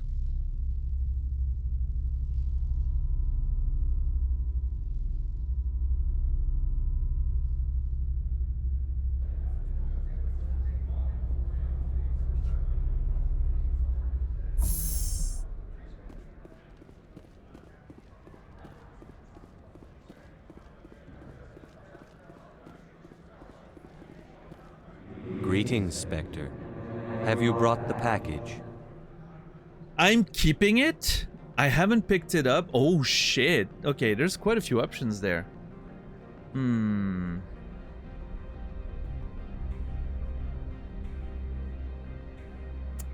not gonna scream over. Yes. Here you are. The Spectre has done a great service for this one. From the deepness of light, it thanks you. Happy to do so. This one promised compensation for services rendered. It humbly suggests that a sum of 250 credits would be most appropriate. 250 credits. Hey, money is money, I guess.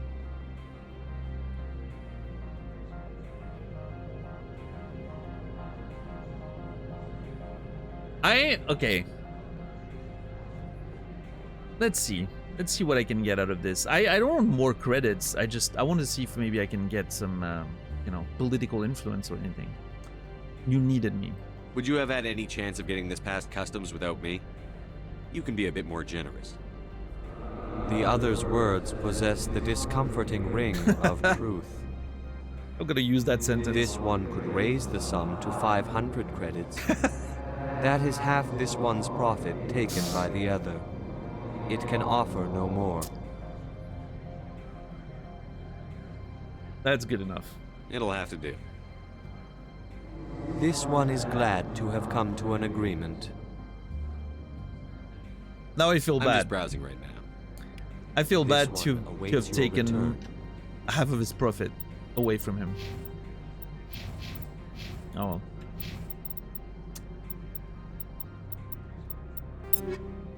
Oh, I wonder if we could have looked at the mod while we had it. I was hoping for more out of this. I was hoping that I would be able to talk to the bounty hunter maybe, and you know, something a little more elaborate, but oh well. I think we need to go to the hotel. Yeah, your words bear the discomforting ring of truth is something I hope to use one day in an actual conversation.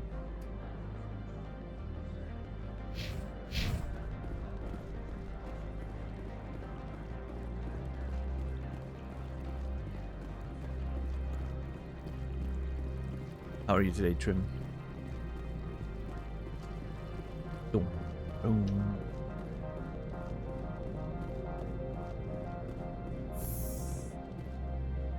Boom. Boom. Boom. Boom. Boom. Boom.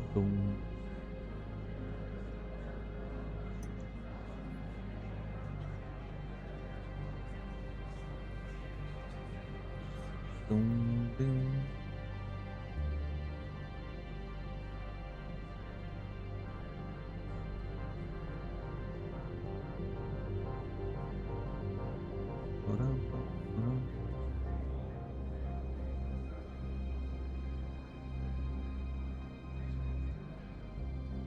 1 second.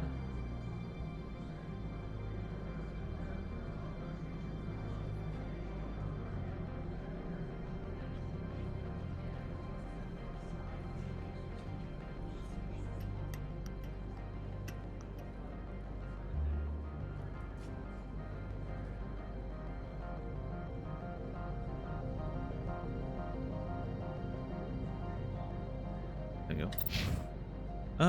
Okay.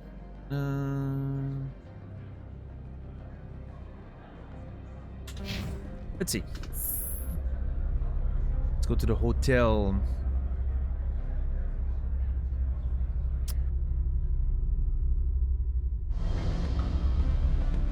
Oh.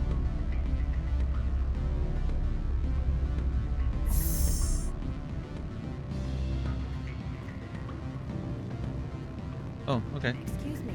I need a moment of your time.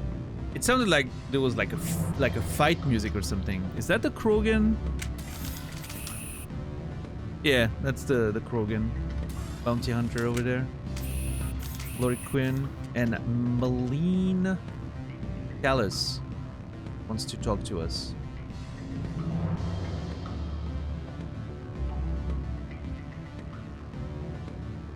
Rafael Vargas. Why does that name ring a bell? Vargas.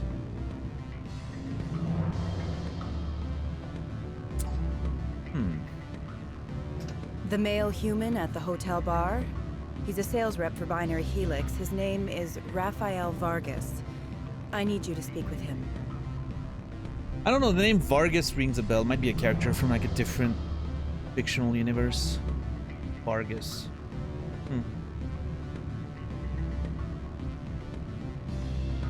Sales rep for Binary Helix. I need you to speak with him. About what? Do you know who I am? Everyone here knows who you are, Dullstone. That makes you What the ideal for fuck? my job. You are a known quantity, or so Vargas will think. He will assume you are here to investigate his company's dirty laundry. That will distract him from my real intentions. People are being very rude with me in this place. since we've arrived. I'm not sure how I feel about that.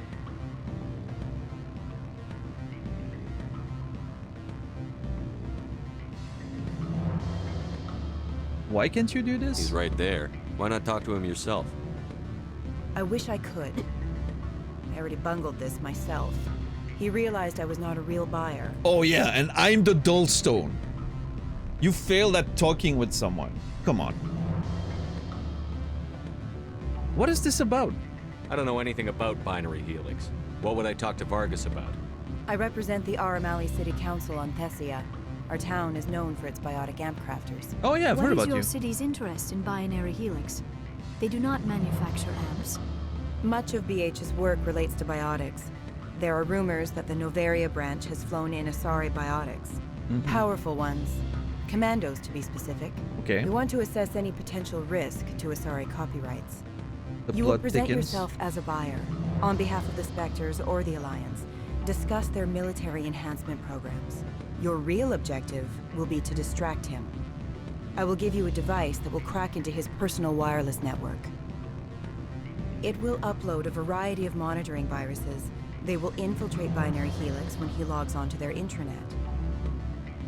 Damn. Okay. What's in it for me? What's in it for me? Money, of course. I would be well paid for this. So would you. 500 credits. Dude, what is this 500 credits bullshit? I'm literally a millionaire. The money is not enough to motivate me at this point. What's a battery?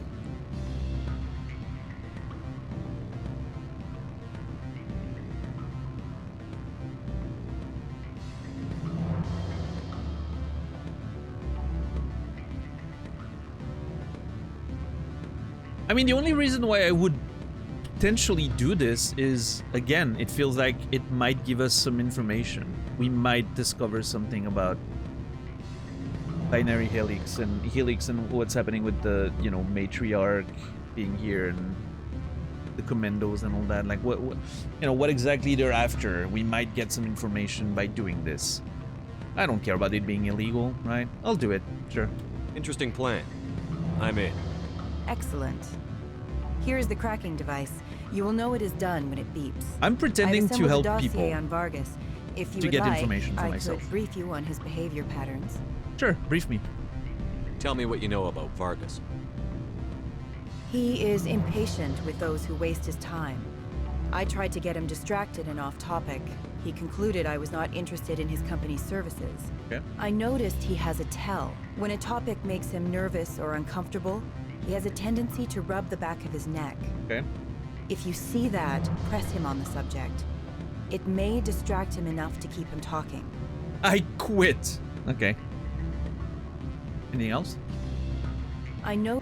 If you see that, press him on the subject. I'll go see him now. I hope to hear from you soon. All right. Espionage. I love this.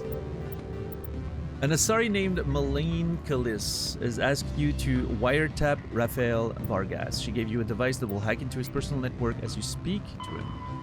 Vargas is at the hotel bar. In order for Malene's device to work, you have to keep him talking about his business. He's a shrewd man. You can tell if someone's wasting his time. I haven't saved today, almost. Alright. There's Lloyd Queen, so we'll Keen, sorry. We'll wait a second before talking to him. This place is huge. Good. I don't think I'm supposed to mention numbers. They'd only write them down on thin strip. Full benefits, of course. Oh, sure. The company takes care of its own. Full insurance, paid vacation, subsidized housing. After a year, I'd start getting stock options. You hear about the resort then? At the equator? Bounce backing, diving, an accredited ASA Eurofield? If you like that sort of thing, I'd rather admire the view. So nice. My people have dealt with the corporations on Noveria in the past. They pay well and they don't ask any questions. Yeah, they pay $500 a pop. I wouldn't say well, but From all I've heard, blizzards are quite common here. Do not be fooled by these civilized surroundings. This is a place of secrets and lies. I know, isn't it great? The weather outside looks dreadful. Thank the goddess it's warm in here. You're so weak, Liara. You're the Spectre, right? Management told us not to talk to you. Alright, tell me about Peak 15 then. They say there hasn't been an accident on Peak 15, but everyone knows. Uh-huh. Something weird's going on at the Synthetic Insights office. The administrator shut them down.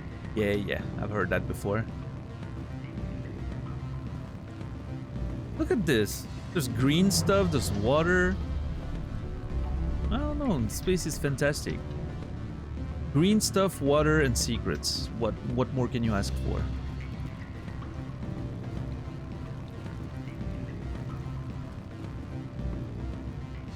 This looks like the kind of room you would find in like a hotel with a spa and everything, you know? Like a sort of resort, vacation resort. Just chill on those things, you listen to the water, the snow outside.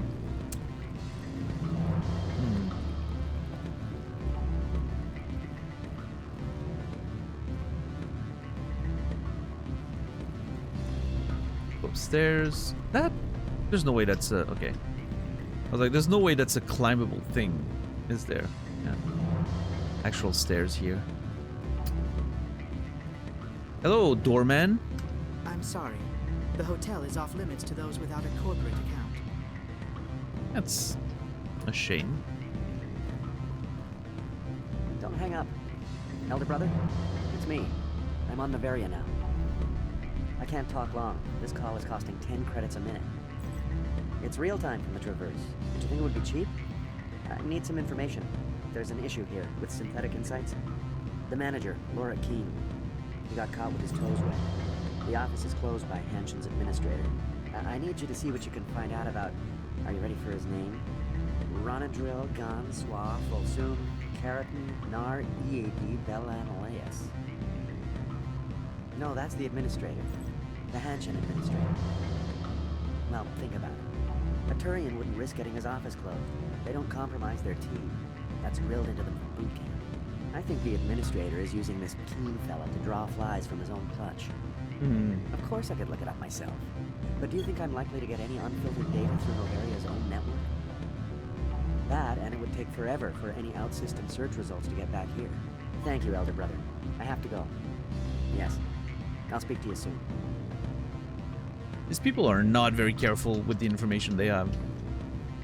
Which is great for me. Oh shit, look at that. This place is huge.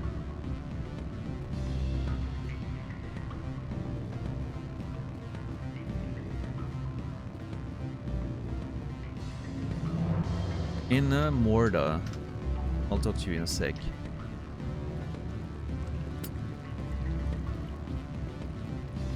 Average decryption. Synthetic Insights security disabled. Oh, I did something. I didn't know I was supposed to do that, but...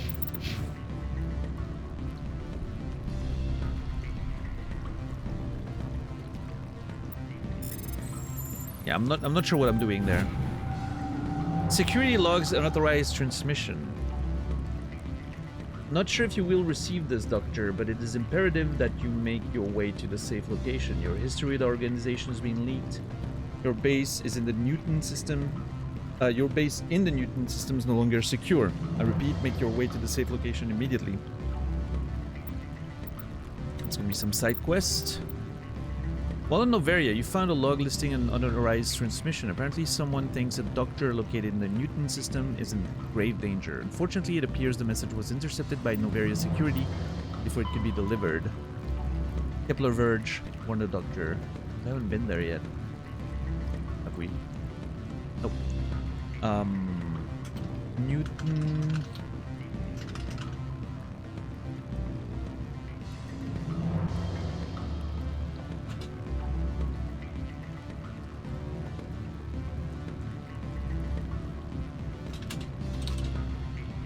Doctor at risk.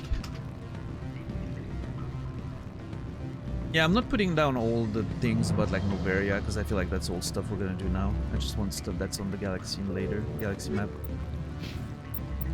I really don't know why I disable the security for...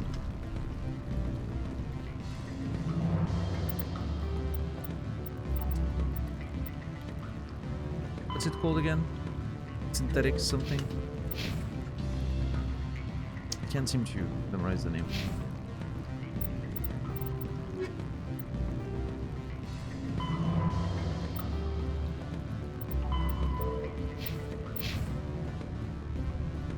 Inamorda. Beat it. Okay. I said beat it. Go find something else to do, stupid mammal. If you don't stop poking me, I'll throw you off that balcony.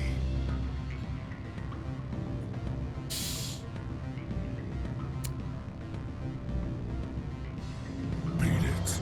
Okay. I wasn't sure if I was pressing one more time if it would trigger a fight or something. But no, it looped back.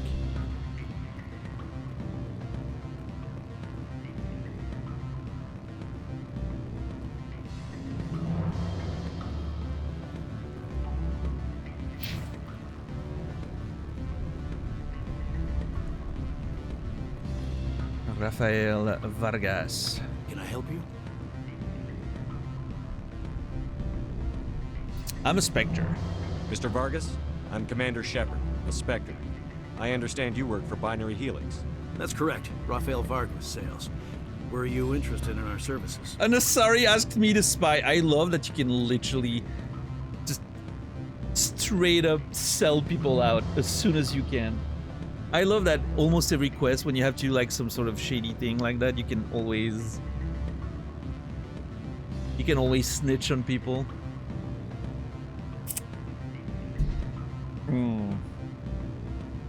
I don't know though. That doesn't seem like a good idea. I don't want to help corporations very much. Like I mean, I don't feel the drive to help corporations, and I definitely do want to get more information. So let's go. If the price is right. I might be. That depends on what sort of offer your company can make.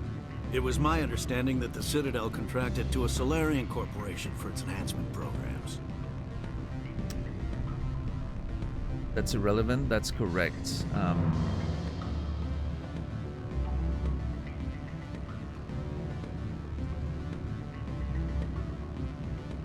That's correct. I'm sure you know that we pass a new budget every fiscal year.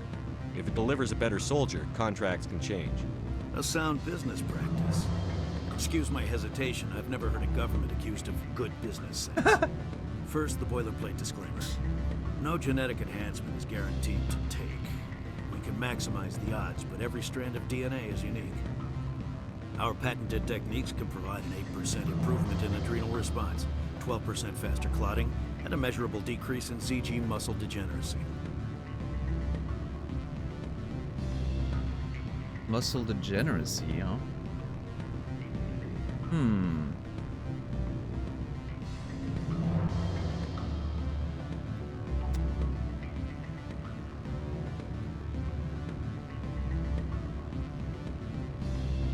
I've never heard of a technique that improves zero-gravity endurance.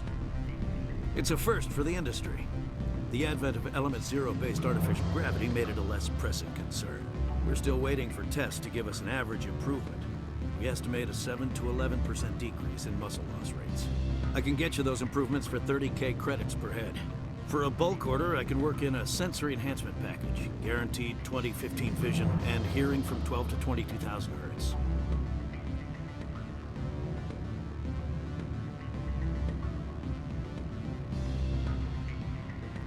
So he was scratching his neck when it comes to talking about the price, right? So I'm supposed to press him on those things. On the price, right?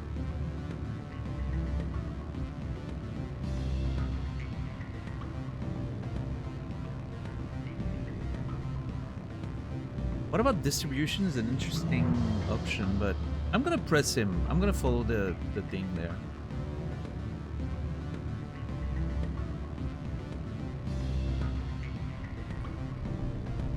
Although maybe that would be a an optimal way to press him on that. It's an unlocked option. I'm gonna try for it. Cool. How would you distribute the upgrades? Retroviral injections would take some time. Well, it does take time to upgrade a body with adjusted DNA. Skin cells could be replaced in 2 weeks, but the liver takes over a year, and the skeleton a decade. For frontline units, we can speed the process with full system transfusions and injections to stimulate regrowth. It would still take 6 months to see results. I have to admit, it surprised me that you're here for business. There are many development projects on Noveria, some not entirely legal. Shit. Wow, I'm almost max on Paragon and I can't use that. That's crazy. Okay, press him on it. You sound guilty. Does Binary Helix have any less than above board projects? I'll keep my source confidential. Certainly not. Our corporate reputation is sterling. Uh-huh. I can assure you all of Binary Helix's operations on Noveria are strictly on the level.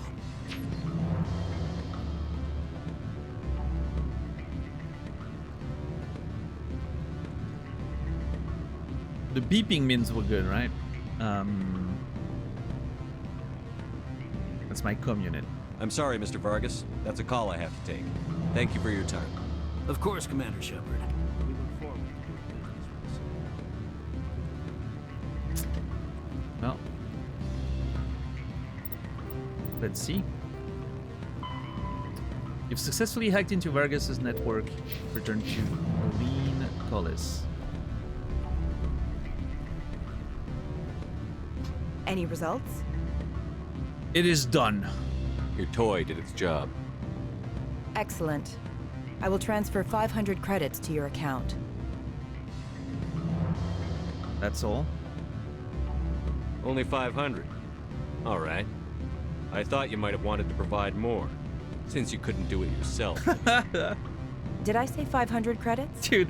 I meant 750. It's such a minimal amount. Good day, it Spectre. literally does not matter. I feel like I'm haggling for peanuts.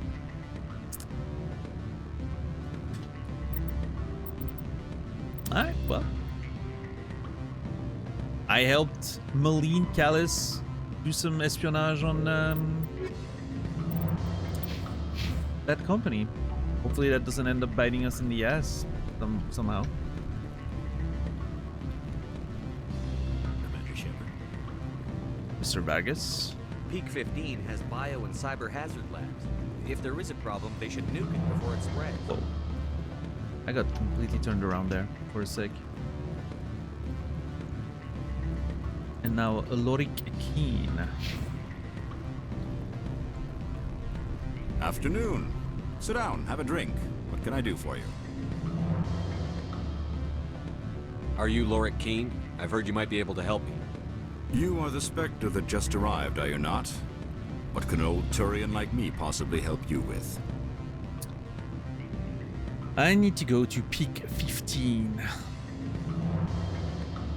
I'm trying to find a way into the garage. I have places to go. You need a pass. How fortuitous. I'm the manager of the local Synthetic Insights office. Synthetic Insights. For the moment, at least. Mr. Analeus closed my office. He claims to be investigating reports of my corruption. The administrator is an interesting man. He's become quite wealthy since he took direct control of rents. Yeah. Interesting. An intriguing coincidence. I sense a connection there. Indeed. I acquired evidence of Analeus's actions. His hired goons are ransacking my office to find it. I suspect your goal lies outside this port. Mr. Analeus would be disinclined to let you wander. Interesting. If you recover the evidence from my office, I will give you my garage pass, as well as a sum of credits. Let me guess, 500? Why didn't Analeus cancel your pass clearance? Why should he? There's nothing outside but snow and hungry Nathak. Okay. How did you get a pass? I'm a manager. Most executives on Noveria are free to come and go as they will. Hey, listen, I'm interested. That sounds like a good plan altogether. Screwing with Analeus and getting a pass? I'm in. You have a plan? I do. However, there is one other... What is that charming human expression? Fly in the lotion? Violence I've never against heard that. Mr. Analaeus' thugs may be necessary. He has members of Han Shan's security team searching my offices. He's paying them under the table. Miss Matsuo is unaware of their outside employment.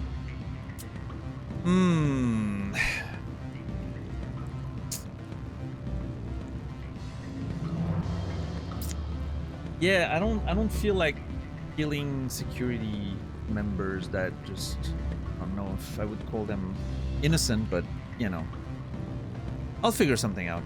I'll focus on trying to get your evidence. If I'm lucky, I won't have to fight anyone. Yeah. Excellent. Here is my pass into our offices. It will activate the elevator. The evidence is on my office computer. This OSD contains an encryption key to access it. Slide it into the drive and it will auto-execute. Oh, and do try to keep bloodstains off the carpets, would you? I will. Take the elevator on the lower plaza level to Synthetic Insights. Once inside, find Lorik's computer and download the files. I love this location has been wonderful so far. Very much like spy thriller, sci-fi kind of vibe, right? With like the corporate espionage, and it's a very cool flavor for this whole series of quests. I like it.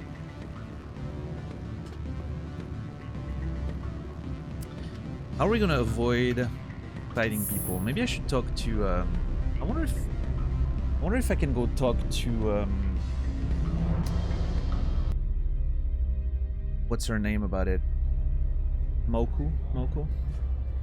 Is it raining?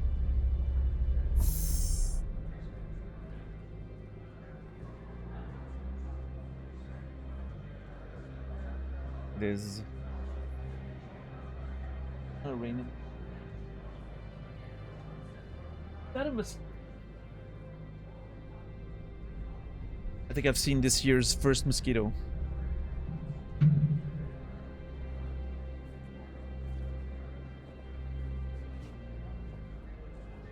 It starts.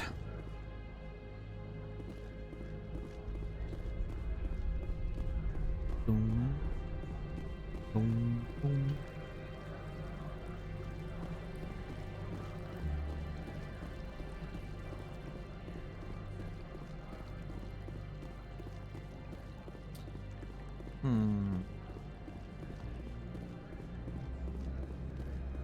Dum, dum. Wait. Oh. But I couldn't go there. See if we can talk to. Yeah, I'm not sure what her name. I'm struggling to remember the name of people tonight. Yeah, get that neck nice and relaxed.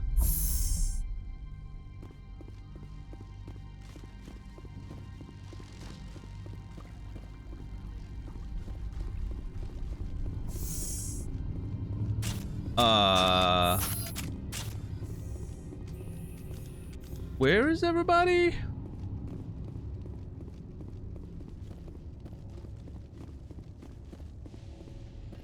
Uh-oh. I have a feeling that this is not good. That they're not here anymore.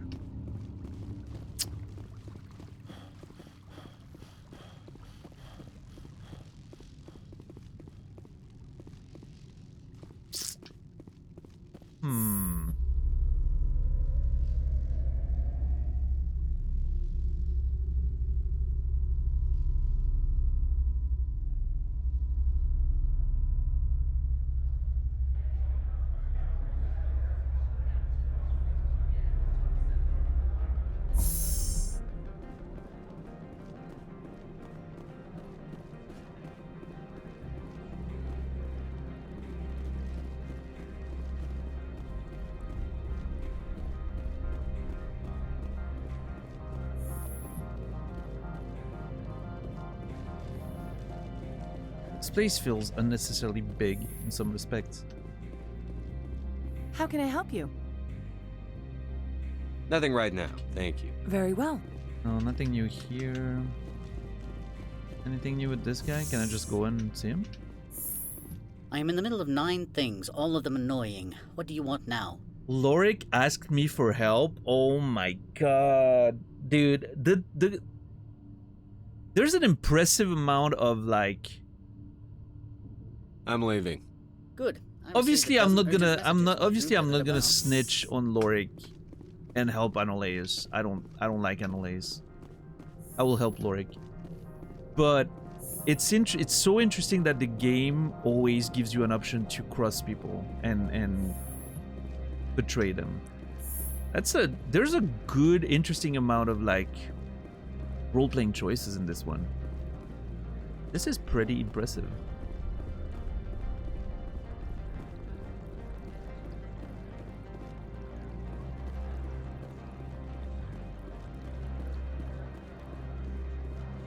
Alright. It's in there? No, that's the garage. Oh, okay. That is in there.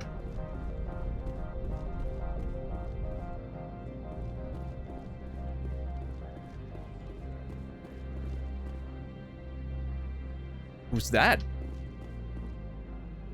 Lily Arax. Wait, I can just walk up here.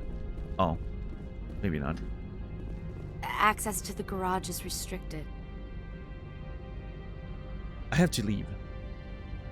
I'm on Citadel business. I need to leave the station. If you want to enter the garage, you need authorization for Mr. Anoleus. No exceptions. I'm sorry. Fair enough. The Mako's right there. Lily Arax. Spectre, right? Yeah. Yeah, that's me. I used to be a military tech. Mako. Except for my ego's people, everyone's too corporate here. They just sit around sipping expensive water. So what can I do for you today? Local news. You seem like you have an ear to the ground. What's happening around here? There's the problems up on Peak 15. Synthetics Insights was shut down by Anoleus, and the matriarch came through. Okay. Venezia. Do you know where that matriarch is now? You looking for her? She took a shuttle to Peak 15 before we lost contact. Okay. What sort of problems are there at Peak 15? Don't know. There's a blizzard up there, but we've had those before. Never cut the satellite uplinks before. 15's always had a lousy reputation. Nobody talks about what they do there. And everyone sent up comes back a little quieter. Okay, I don't know what's happening at 15, but this is very intriguing. I'm getting more and more excited about learning what's going on. What was that about Synthetic Insights? Scuttlebutt says Laura Keene was on the take. Anoleus shut down SI's offices. Quiet-like, so no off-world lawyers come in on it. What do you do here? I'm the chief mechanic for Hanshan. Just call me Lee. Humans have a problem saying my full name. Got a team of 12 under me, keeping the shuttles coming and going. Lily Arax? I don't know. It's not that hard, unless I'm saying it wrong. How can I get into the garage? You need a pass. You can get one from Anoleus or the managers, if you can polish enough gizzard. You have one, right? Maybe you could let me borrow yours? Sure. If I wanted to lose my job and get sued into the next spiral arm. Security tracks card use. I have to go. Which means if I'm using... I'll be here. I mean, I guess maybe Lorik has nothing to lose, I guess.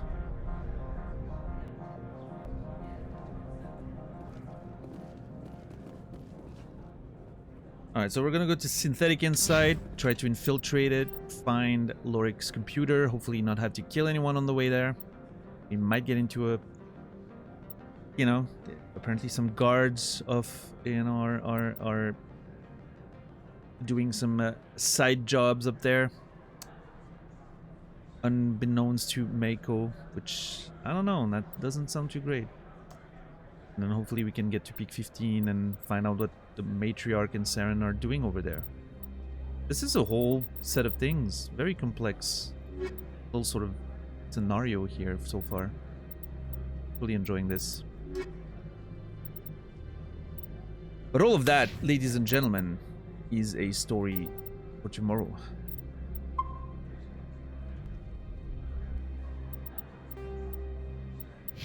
We're gonna continue the adventure in Noveria during the next show.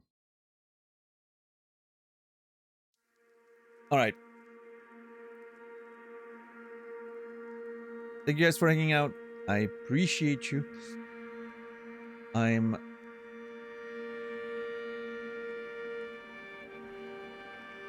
gonna go drink something. I'm very, very thirsty for some reason.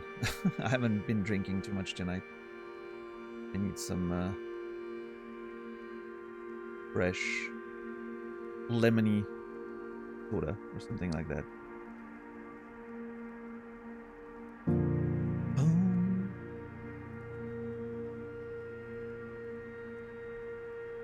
All right.